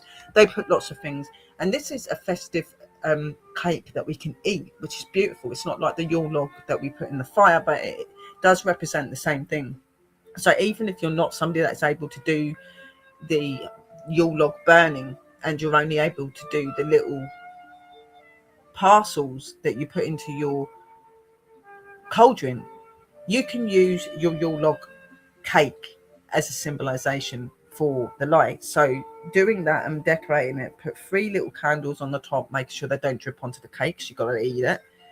You would visualize and look at that cake, visualize that as a real log, and visualize that light as being the light that is really burning it and bringing in that light, bringing in that warmth. Think of that warmth, think of that light, think of that energy of the Yule season as you're cutting that cake and you're looking at those candles. They all do the same thing. It's all about manifesting and thinking about that energy. So if you ain't someone that can get your wood Yule log, you can do little sprigs, and you can just use your chocolate Yule log cake that you make or buy as a symbolization. Just as I said, just visualize seeing it as a real log and it burning and it bringing in that warmth, bringing in that new beginning, that new energy, and use that to manifest things that you want and the things that you don't want as well. Okay, it will do the same thing. And cutting that, and as you're cutting that cake, visualize you cutting away things that you don't want and cutting in things that you do want. Okay, so when you're doing the cutting, so if you're wanting something you wanting to bring into your life, you would cut towards you. So you would cut inward, the inward way. And when you're trying to cut for something that you're wanting out of your life, you'd cut away from you. Okay, so you could just like zigzag across the cake doing that. Like, there's so many different ways you can do it, guys, believe me. So yeah, as mentioned earlier, the Yule log cake, also known as the W.W.D, is a traditional dessert associated with Yule. It is a rolled sponge cake decorated to resemble a log and often filled with cream and other fillings, creams and jams and stuff. The Yule log cake represents the importance of fire and the returning of light during the winter solstice. So it has the same significance. So as you're cutting that, just remember the light energy coming in. Remember the winter solstice energy, okay? Remember the importance of what Yule is and about the giving and the love. But also remember that when doing those cuttings of that cake too, you can think about the things that you want to release and let go of that don't serve you, and you can think about the things you're wanting to bring in your life and you're wanting to manifest. Okay, this cake is magical. Okay, and just put your own decorations on it. Make sure you put your 3 candles into it, and you're away. You're doing exactly the same thing in visual. Even though that cake already holds that representation of what it is, still in visualize that, because it makes it a lot stronger. Okay. And then you got Wazzle, which is a spiced punch or cider traditionally enjoyed during Yule. It is made by simmering apple cider with spices like cinnamon, cloves, and nutmeg. Wassail is often served hot and shared among friends and family to spread warmth and good cheer to everyone.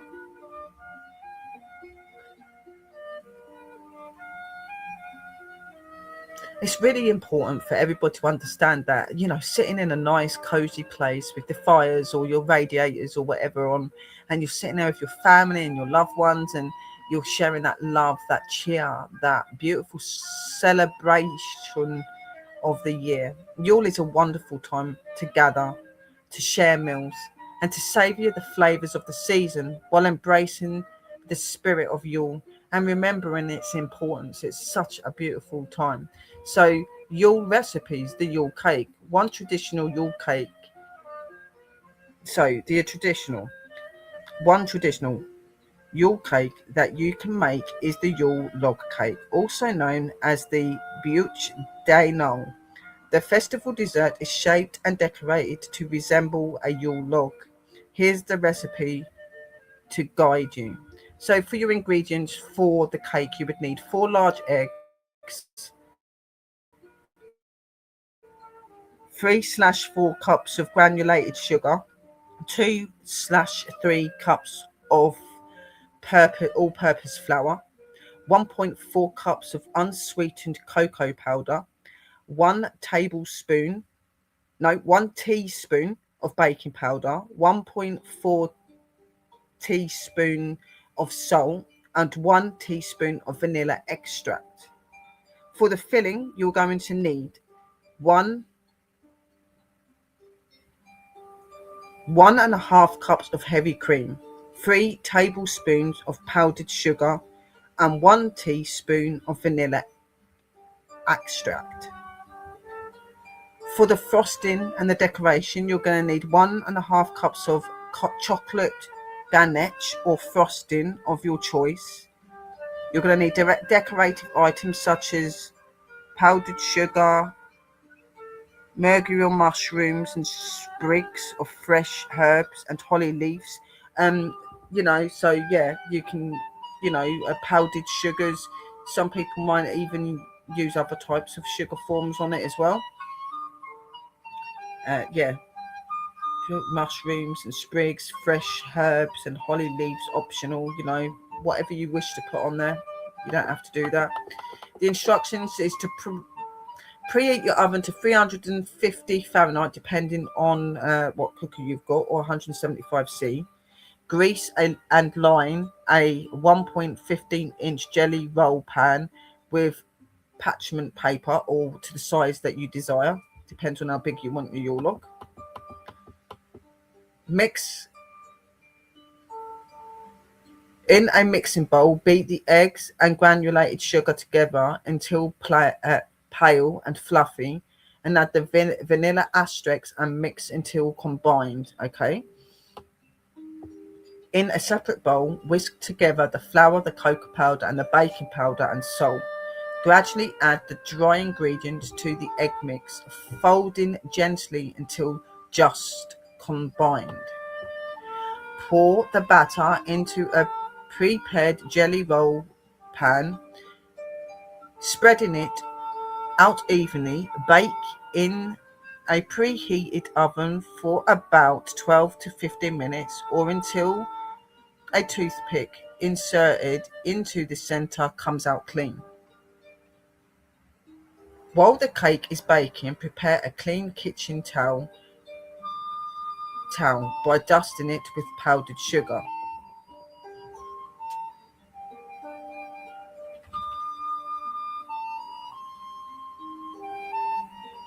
Once the cake is done, immediately invert it onto the prepared kitchen towel. Carefully remove the parchment paper and roll up the cake tightly along with the towel from the short end. Let it cool completely in its rolled up position. While the cake is cooling, prepare the filling in a chilled mixing bowl. Beat the heavy cream, powdered sugar, and the vanilla extracts until soft peaks form. Once the cake has cooled, carefully unroll it and spread the whipped cream filling over the top. It will eventually cover the whole surface. Gently roll the cake back up without the towel. Starting from the end, the cream will act as the filling within the log. Place the rolled cake on a serving plate or tray, side down. Trim the ends diagonally to create branches if desired. Spread the chocolate, ganache, or frosting over the entire cake, creating a mixture of bark-like appearance. Use a fork or a spatula to make lines resembling tree bark on the frosting. Decorate the Yule log cake with powdered sugar for a snowy effect. Add marjoram mushrooms or other decorative items such as sprigs of fresh herbs or holly leaves if desired. This can be artificial as well. They don't have to be real, guys. Then refrigerate the Yule log cake for a few hours to allow the flavors to mold and the frosting to set, and then serve chill and enjoy with your loved ones. Normally, most people, when they're making a Yule log or something like that, they will normally make the Yule log like the day before Christmas, so like on Christmas Eve, so that on Christmas Day it's there and it's ready. Some people make it the day before Christmas Eve, to be honest, because they have people coming round on Christmas Eve, staying Christmas Eve and staying Christmas Day. So some people make more than one Yule log. It really depends. But make it to your own and make it how you want. But the nearer to the season you make it, the better, because it'll start going hard and out of not very good otherwise. So yeah, I'd say 1 or 2 days before Christmas.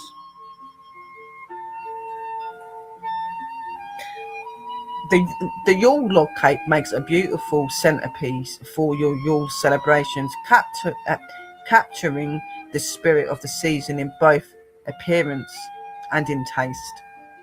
Wassail is a delicious and warming spice drink traditionally enjoyed during Yule and other winter celebrations. Here's the recipe guide to help you make this classical drink.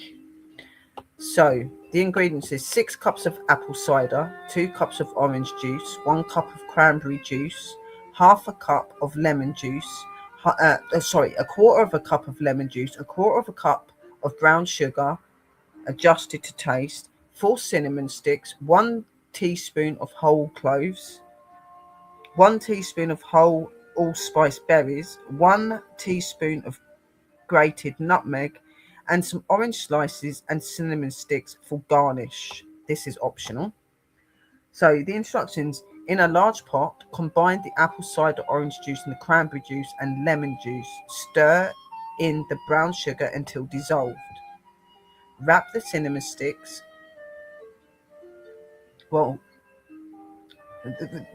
wrap the cinnamon sticks and whole cloves and whole allspice berries and grated nutmeg in a piece of cheesecloth or place them in a spice ball. This will make it easier to remove the spices later. So what they mean is like you don't put the you do not put the cinnamon sticks, the cloves, the berries and the nutmeg directly into the drink. Okay, what you do is you either get like a little bit of like white cloth or linen cloth using a bit of string and stick it in to just bring out the flavor through the cloth, or you can get these silver little balls that you would little silver balls that you open and you put herbs in to make your herbal teas, and you can use that to do the same thing, putting in your spices for your Yule, and stick that in with what you've already made with the orange juice, cranberry juice, apple cider and lemon and stuff, and it will just infuse the drink with the flavors it needs. Add the spice bundle to the pot with the juice mixture. So add it in there. Place the pot over medium heat and bring the wassail to a simmer. Reduce the heat to low and let it gently simmer for about 20 to 30 minutes to allow the flavors to meld together. Okay.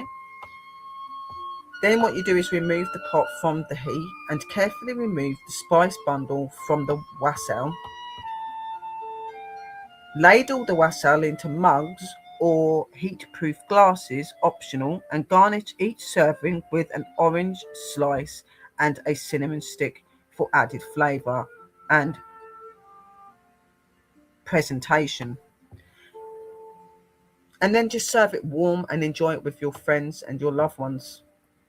Note, wassail can be customised according to taste. Feel free to adjust the sweetness by adding more or less brown sugar. You can also experiment with the spice blend by adding other warming spices like star anise or ginger. Wassail is a delightful beverage to share with friends and family during Yule or any winter gathering.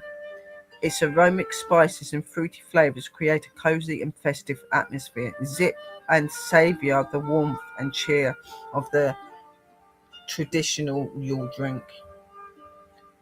You can also add a bit of alcohol in there as well, guys, if you're wanting to put alcohol and stuff in it. Some people will put spiced alcohols and stuff in there as well. It's really up to you. Another very good and known traditional food that is made is gingerbread. Okay, so gingerbread is a classic treat enjoyed during Yule and through the Christmas period and through the holiday season. It can be shaped into various forms, from cookies to cakes and houses. Here's the recipe for gingerbread cookies that you can easily make at home with you, your loved ones, and with little ones as well. So you'll need 3 cups of all-purpose flour, 1 teaspoon of baking soda, a quarter of a teaspoon of salt, 1 tablespoon of grounded ginger, 1.5 teaspoons of grounded cinnamon, half a teaspoon of grounded clove, half a cup of unsalted butter softened, half a cup of packed brown sugar, a quarter of a cup of molasses, molasses, half a cup of honey, no, quarter cup of molasses, a quarter of a cup of honey, 1 large egg, and 1 teaspoon of vanilla extract. Okay, so these are the ingredients. So again, 3 cups of all-purpose flour, 1 teaspoon of baking soda, a quarter teaspoon of salt, 1 tablespoon of grounded ginger, 1.5 tablespoons of grounded cinnamon, half a teaspoon of grounded clove, half a cup of unsalted butter softened, half a cup of packed brown sugar, quarter of a cup of molasses, which is molasses, a quarter of a cup of honey, 1 large egg, and 1 teaspoon of vanilla extract. Okay, guys, these are what you're going to need for your gingerbread man. Remember, there may be certain things in that you don't like for me, for instance, I do not like cloves. I'm not really sure of what molasses is, but with my gingerbread man, I put cinnamon, but I might put some allspices in, or I might put another seasonal herb that I know is loved and used in the season. You do not have to follow completely to this guide. Optional for decoration is royal icing, coloured icing, or sprinkles if you're wanting to put things on. A lot of people do celebrate and celebrate by decorating their gingerbread men with little cute faces and icing, and putting buttons and noses and stuff on. So it's making little mittens out of icing using different colours. Normally it would be the colours that would be associated with Christmas, so using your reds, your greens, and golds and stuff, silvers, colours like that. So the instructions: in a medium bowl, whisk together the flour, the baking soda, the salt, the ginger, the cinnamon, and the cloves. If you don't have cloves, you don't have to put cloves. You could maybe put grounded up nut or whatever you want to put in it.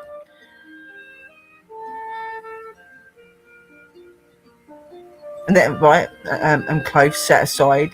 Number 2, in a separate large bowl, beat the softened butter and brown sugar together until light and fluffy.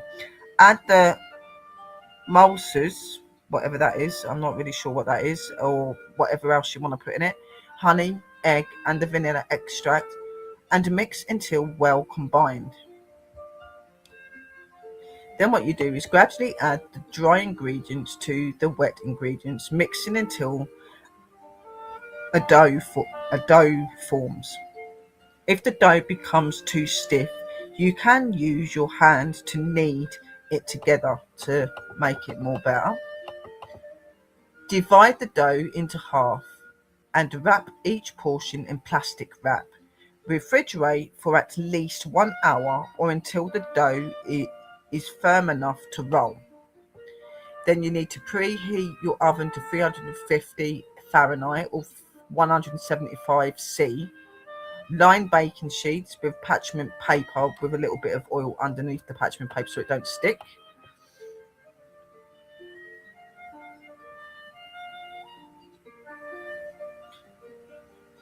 On a lightly floured surface, roll out one portion of the dough to about half an inch thickness, a quarter of an inch thickness. Use cookie cutters to cut out design shapes and to transfer them to the prepared baking sheets, leaving some spaces between each cookie. Remember to do that, okay? This could be a person, it could be a star, it could be a Christmas tree, whatever you're going to be making, okay? Just make sure there are spaces and stuff. Then you will bake the cookies in the preheated oven for about 8 to 10 minutes or until the edges are slightly firm. Slightly firm.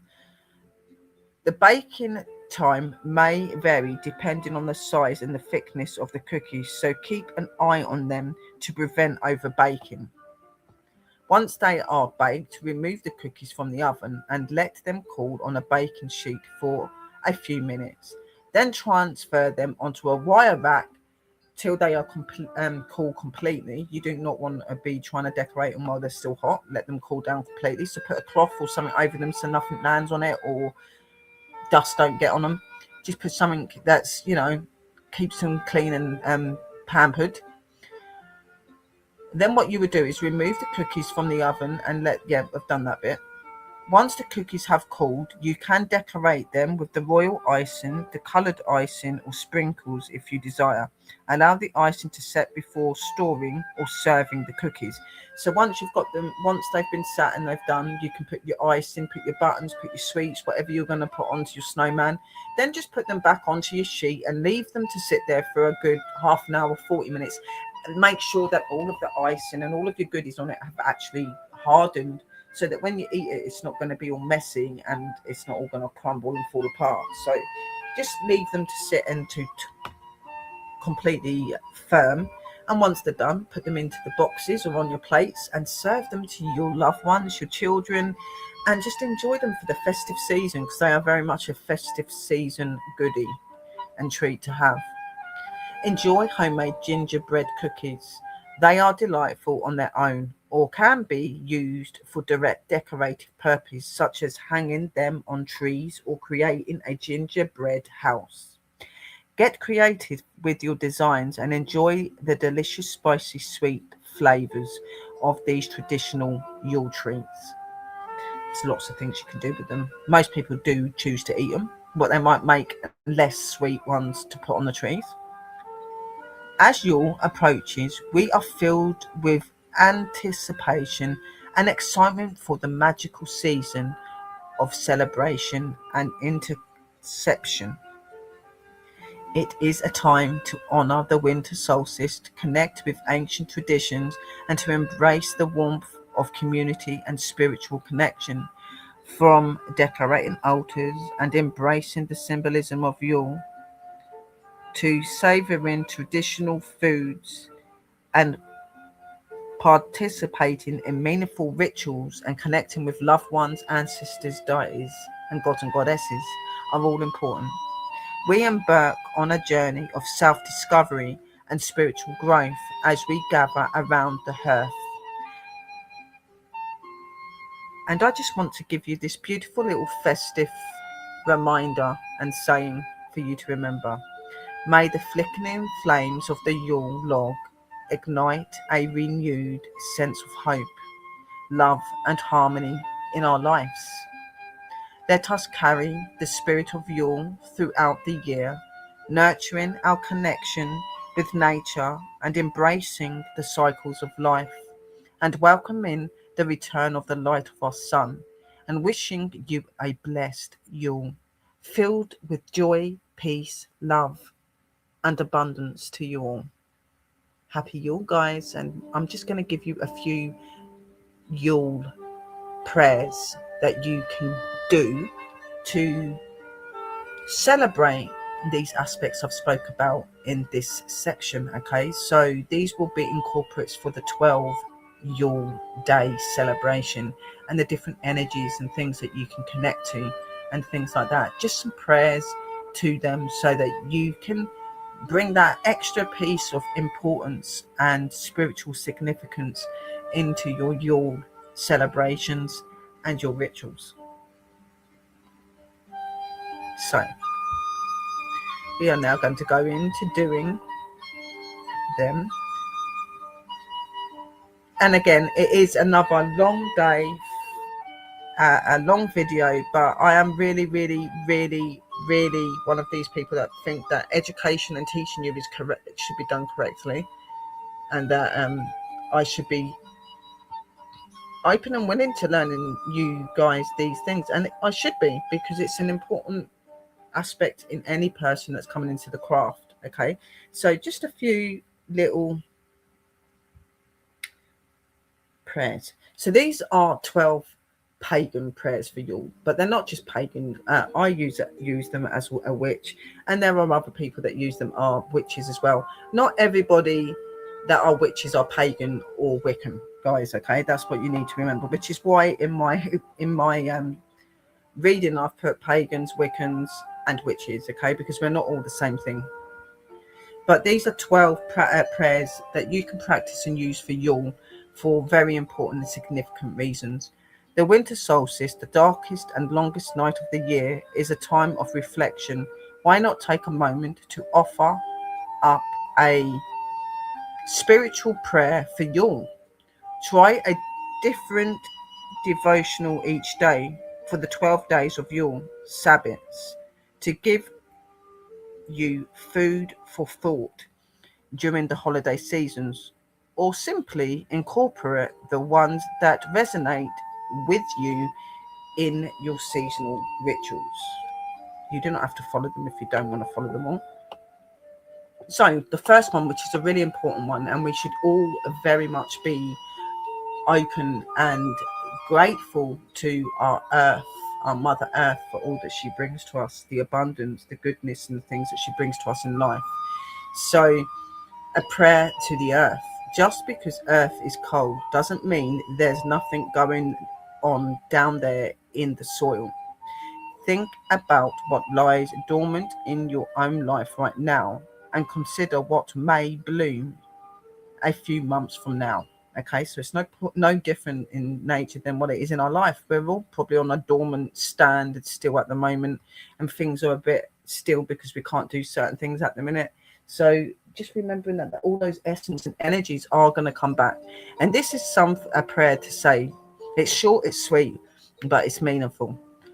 Cold and dark this time of year, the earth lies dormant, awaiting the return of the sun, and with it life far beneath the frozen surface.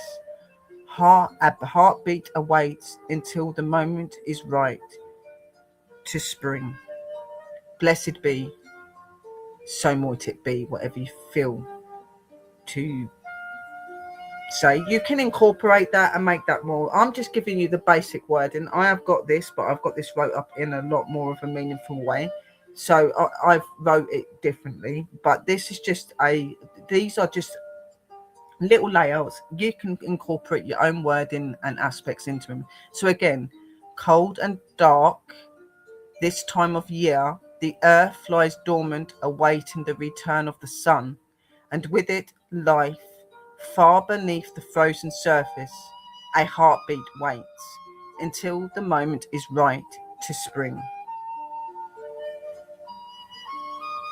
Then we have got the Yule sunrise prayer, which is the sunrise prayer that we would use when our brother sun is rising on the Yule or solstice morning, which is really important.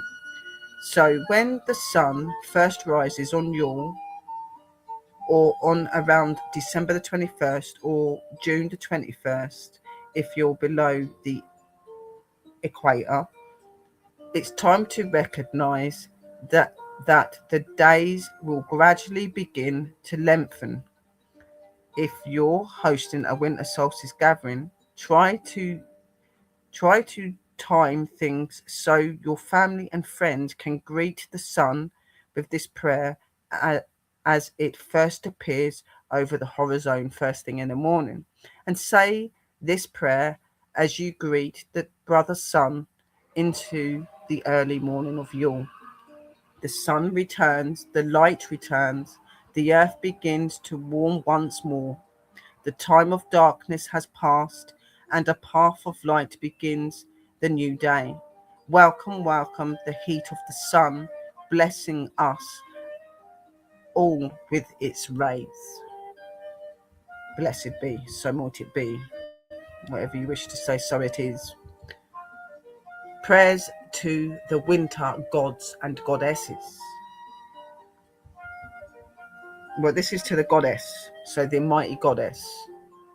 So, despite the fact that some people hate cold weather, it does have its advantages. After all, a good cold day gives us an opportunity to cuddle up indoors with the people we love most. If your magical tradition honors a seasonal goddess, offer up this prayer during Yule. So this could be for your gods and your goddesses, to be honest. I do it for both. So, Almighty God or Goddess, but most of like for the Yule it'd be your goddess. Okay, so say this prayer to your goddess. Oh mighty goddess in silvery ice, watching over us as we sleep, a layer of shining white covering the earth each night, frost on the world and in the soul. We thank you for visiting us. Because of you, we seek warmth in the comforts of our homes and hearths. So might it be. Blessed be. Again, you can make these personal to you. Write them how you want them. Then you've got a Yule prayer for counting blessings, counting your blessings of what you've been given over the year, counting your blessings for this season's celebration and being with your loved ones, etc., etc. Although Yule should be a time of joy and happiness, for many people it is stressful. Take a moment to be thankful for your blessings and remember those less unfortunate. Say this prayer and count your blessings given every day. I am grateful for that which I have. I am not sorrowful for that which I do not. I have more than others and less than some. But regardless, I am blessed with what is mine. So might it be, CSR. If you have a set of prayers, beads, or a symbol, or a witch's ladder, you can use these to incorporate your blessings. And you can also count off each bead or not and consider the things you are thankful for, like so. So writing down or thinking it in your head, think about all of the things that you're thankful for in your life. So once you've said this prayer, then you could say, I am grateful for which I, so the prayer itself is, I am grateful for that which I have.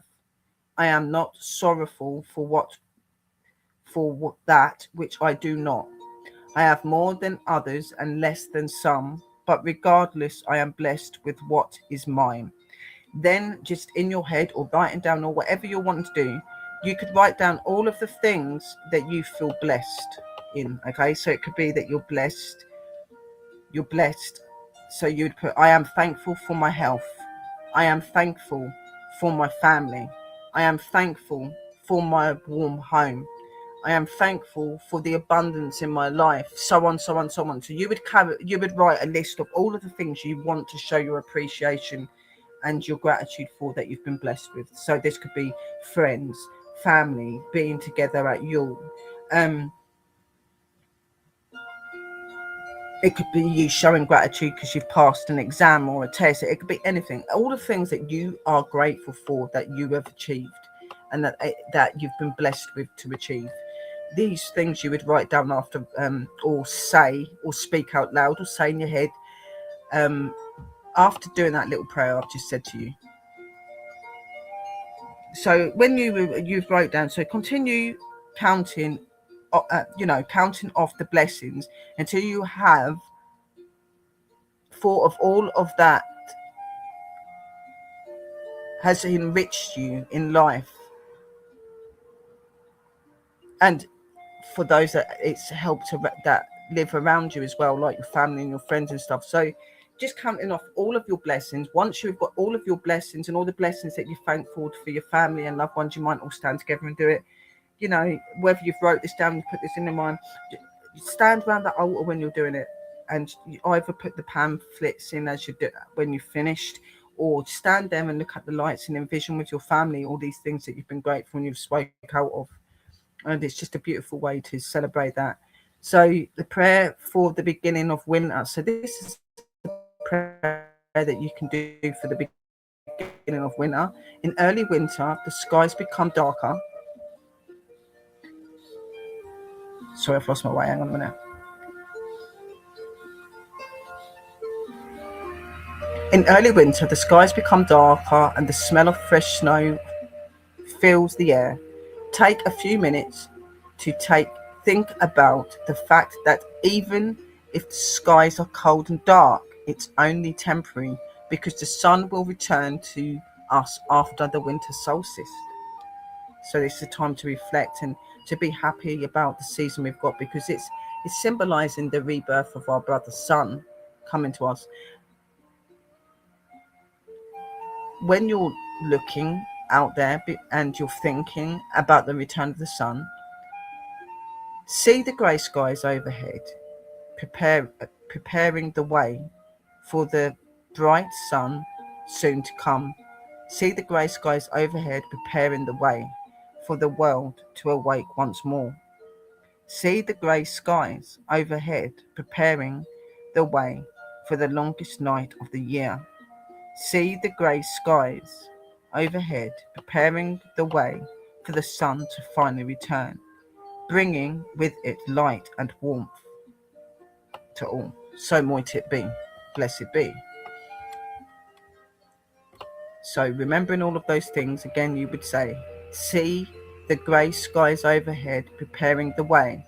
So you'd put, I see the grey skies overhead, preparing the way for the bright sun soon to come. I see the grey skies overhead, preparing the way for the world to awaken once more. I see the grey skies overhead, preparing the way for the longest night of the year. I see the grey skies overhead, preparing the way for the sun to finally return, bringing with it light and warmth and blessings to all. So might it be. Another one is Yule sunset prayer. So this would be a Yule sunset prayer. So this would be a prayer that you would get when the brother sun is finally going down for his first night after coming up on the Yule morning. So this night before the winter solstice is the longest night of the year. In the morning, with the return of the sun, these days will begin to grow longer. As much as we enjoy the light, though, there is a lot to be said for acknowledging the darkness. Welcome it with a prayer as the sun sets in the sky. So be thankful to the darkness. The darkness brings us peace and calmness and rest. And say this prayer. The longest night has come once more. The sun has set and darkness fallen. The trees are bare and earth asleep, and the skies and the skies are cold and black. Yet tonight we rejoice in this longest night, embracing the darkness that enfolds us. We welcome the night and all that it holds, as the light of the stars shine down upon us. Blessed be, so might it be. Amen. So again, the longest night has come once more. The sun has set and darkness fallen. The trees are bare and the earth asleep, and the skies are cold and black. Yet tonight we rejoice in this longest night, embracing the darkness that enfolds us. We welcome the night and all that it holds, as the light of the stars shine down upon us all. Blessed be. So might it be, whatever. Then you've got a Nordic Yule prayer. Yule is a time to set aside animosity between yourself and others who would normally antagonize you. The Norse has a tradition that enemies who met under a bough of mistletoe were obliged to lay down their arms. Set aside your differences and think about that as your receipt. This prayer inspired by Norse legend and history. Okay, so this is a prayer that you could do beneath the tree of light and life, a blessing at this season of Yule. To all that sit at my hearth, today we are brothers, we are family, and I drink to your health. Today we do not fight, we bear no one ill will. Today is a day to offer hospitality to all that cross my threshold. In the name of the seasons, blessed be. Then a prayer for snow. If any of you guys have got snow, but even if you ain't got snow, still praying for that because it is part of Christmas. Well, it should be. Depending on where you live, you may be seeing snow falls long before Yule arrives. Take a moment to appreciate its beauty and its magic, both as it falls and once it covers the ground. And say these words.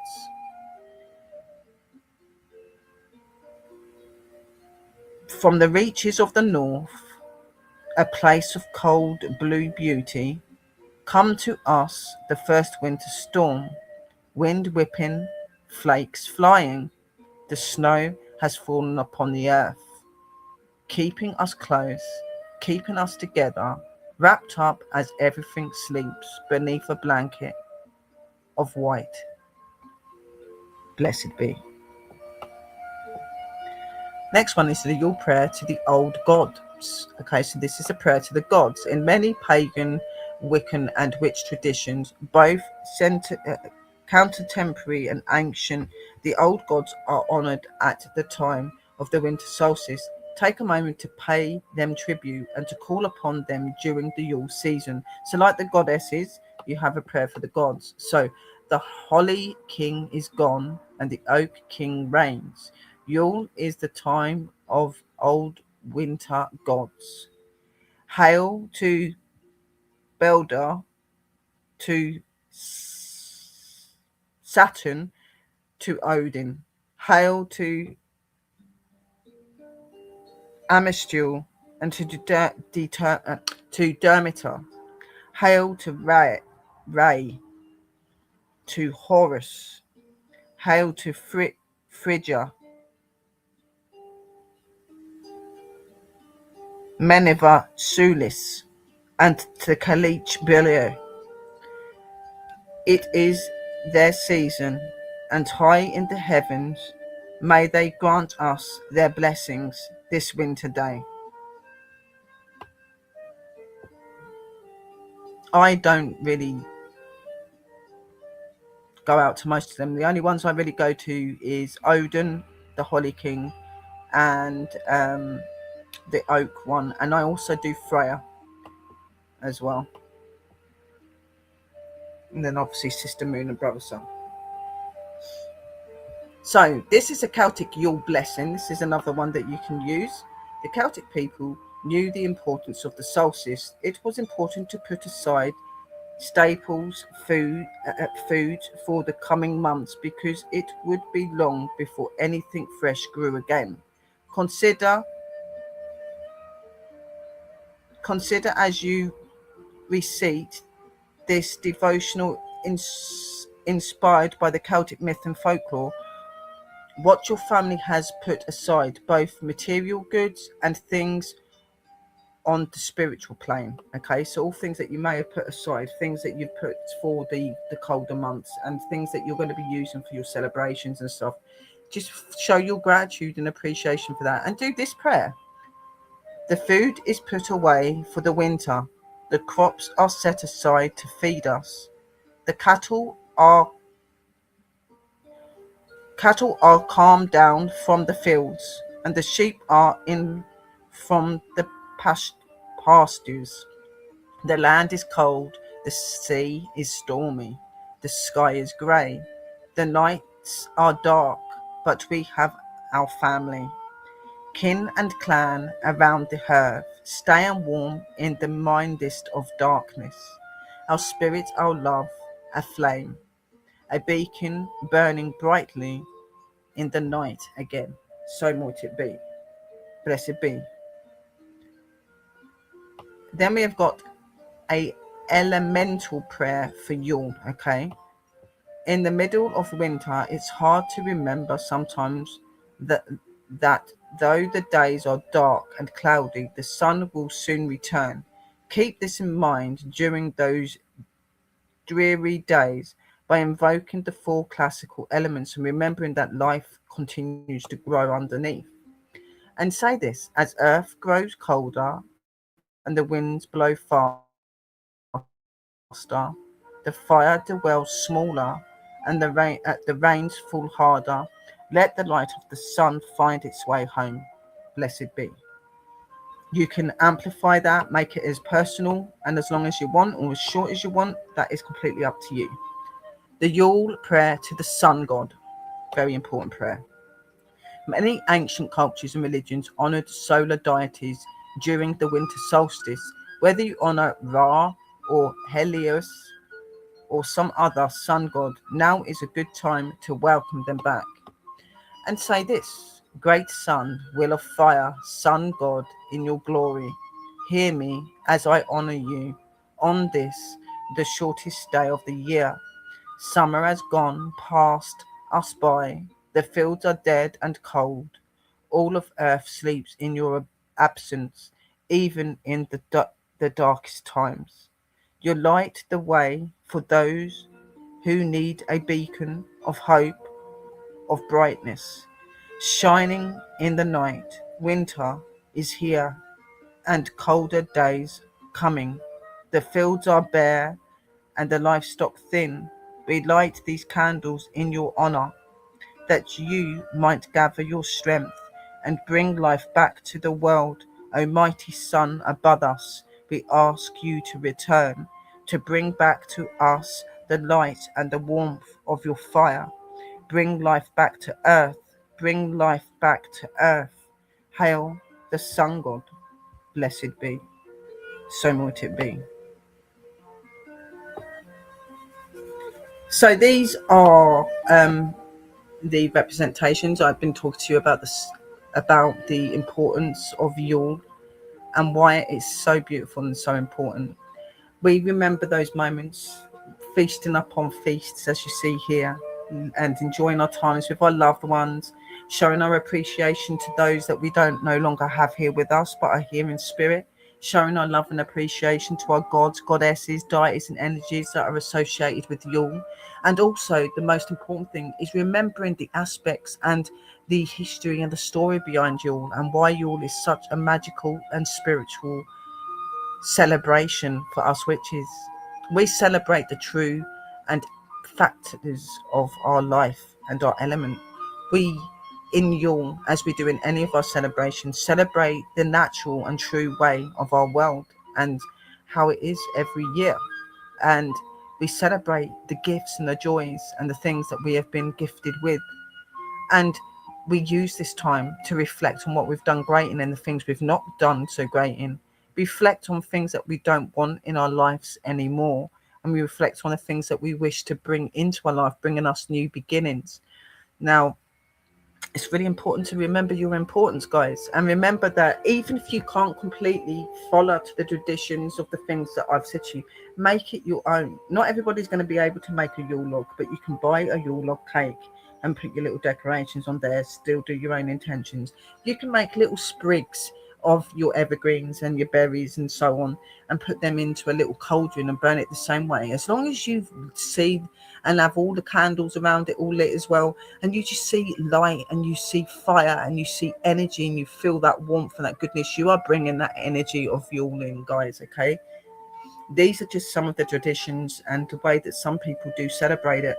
But over centuries and over years of being connected to the craft, people's traditions and how they celebrate it have changed, and people see things in different ways. So just remember that, and just do it to a level and a place that's comfortable and happy for you, and that you'll feel you're getting yourself out there for. Okay, and I hope that you have enjoyed this video.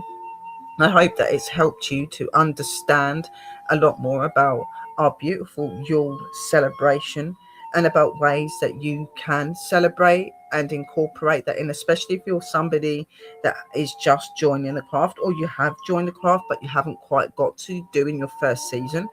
Then these videos should help you to have an understanding and also have a guide into doing things. Okay, you've been told colors, candles, crystals, herbs and things that you can use. There is online places that you can go. You can look online, you can go to special witches and spiritual, web pages and groups where they specialize in herbs and oils and stuff like that, and you'll be able to buy things to represent you. If you're not somebody that's been in this very long and you're not really sure about all of the things to be getting in together, you can go to these spiritual and artificial places and pick up beautiful artifacts and things that you need for your Yule, including herbs and oils and everything else. So there is always going to be a right way around you getting that. All that you've got to do is just make the celebration that you're doing personal to yourself, and to the season of Yule, and to the energies that you work and you appreciate for this season and through the year, and just appreciation and love for yourself and for your family and things as well. Even though this is a cold season, this is a season where everything sleeps and goes still. There is still life growing and flourishing, ready for the spring. Life has not stopped. Life is just yet still and regaining its strength. Okay, so that's what's really important. And this time of the year, Yule, is a time to appreciate all that we've been given by nature and by the cycles and by life. It's a time to be grateful for who we are and what we have in our life. Even though sometimes some of us may feel that we struggle and that life's not always great to us, life is always great to us. We have got a roof over our head, we eat, we have got people that love us, we have got things that we can always turn to do. We have a great life. Life is all of lesson and learning your importance of yourself. And the importance of yourself is knowing that you have everything you should have, and anything that comes along is meant to be. Having this life should be about appreciating it and appreciating the things in life and what is given to us, and just for existing. So yeah, it's most definitely a time to appreciate, to give back, and to show appreciation to your loved ones, on the other side, to friends, to family, to neighbours. And it's also a time to show love and dedication to your deities, your gods, your goddesses, and the divine energy, of the Yule season, and deities associated with it. So I hope that you've enjoyed this video, and it should give you a lot of information and education. It should help you to feel more confident in all that you're doing, and it should give you that guidance to be able to help you to do it more freely and to feel safe doing it. Okay, and just remember, be yourself, be happy, enjoy the Yule celebration, which is upon us soon. And just remember how important and significant this time of the year is, and how grateful and how lucky we are to have all of the things that we have in life. And this is going to be the season to appreciate that. Even if you don't do all this extravagant stuff that I've explained to you and spoke to you about, just sitting at your table before you eat your dinner, give your gratitude to the Yule season, to the energies, and to the world for all that you're given, for your family, for your friends, for the things that you have. A lot of you have been blessed this year by the universe and by the divine, and they deserve that appreciation, and the seasons help bring that to you as well. So make sure you do, even if you don't do Yule logging and things like that, but you've got a Yule log cake, and you're not going to be lighting loads of candles up, but you'll just have maybe one or two around. Just when you've got them lit, or you're sitting down to eat your meal, just put that energy and that appreciation out there, guys, and just to show the energies of Yule, the deities of Yule, how much you appreciate them and this time of year. And from Willow, thank you for watching. I am now going to cut off, and I hope that you have enjoyed this, and a merry parting and a merry meet again soon. And thank you for watching, my angels. Blessed be, and I'll talk to you all very, very soon.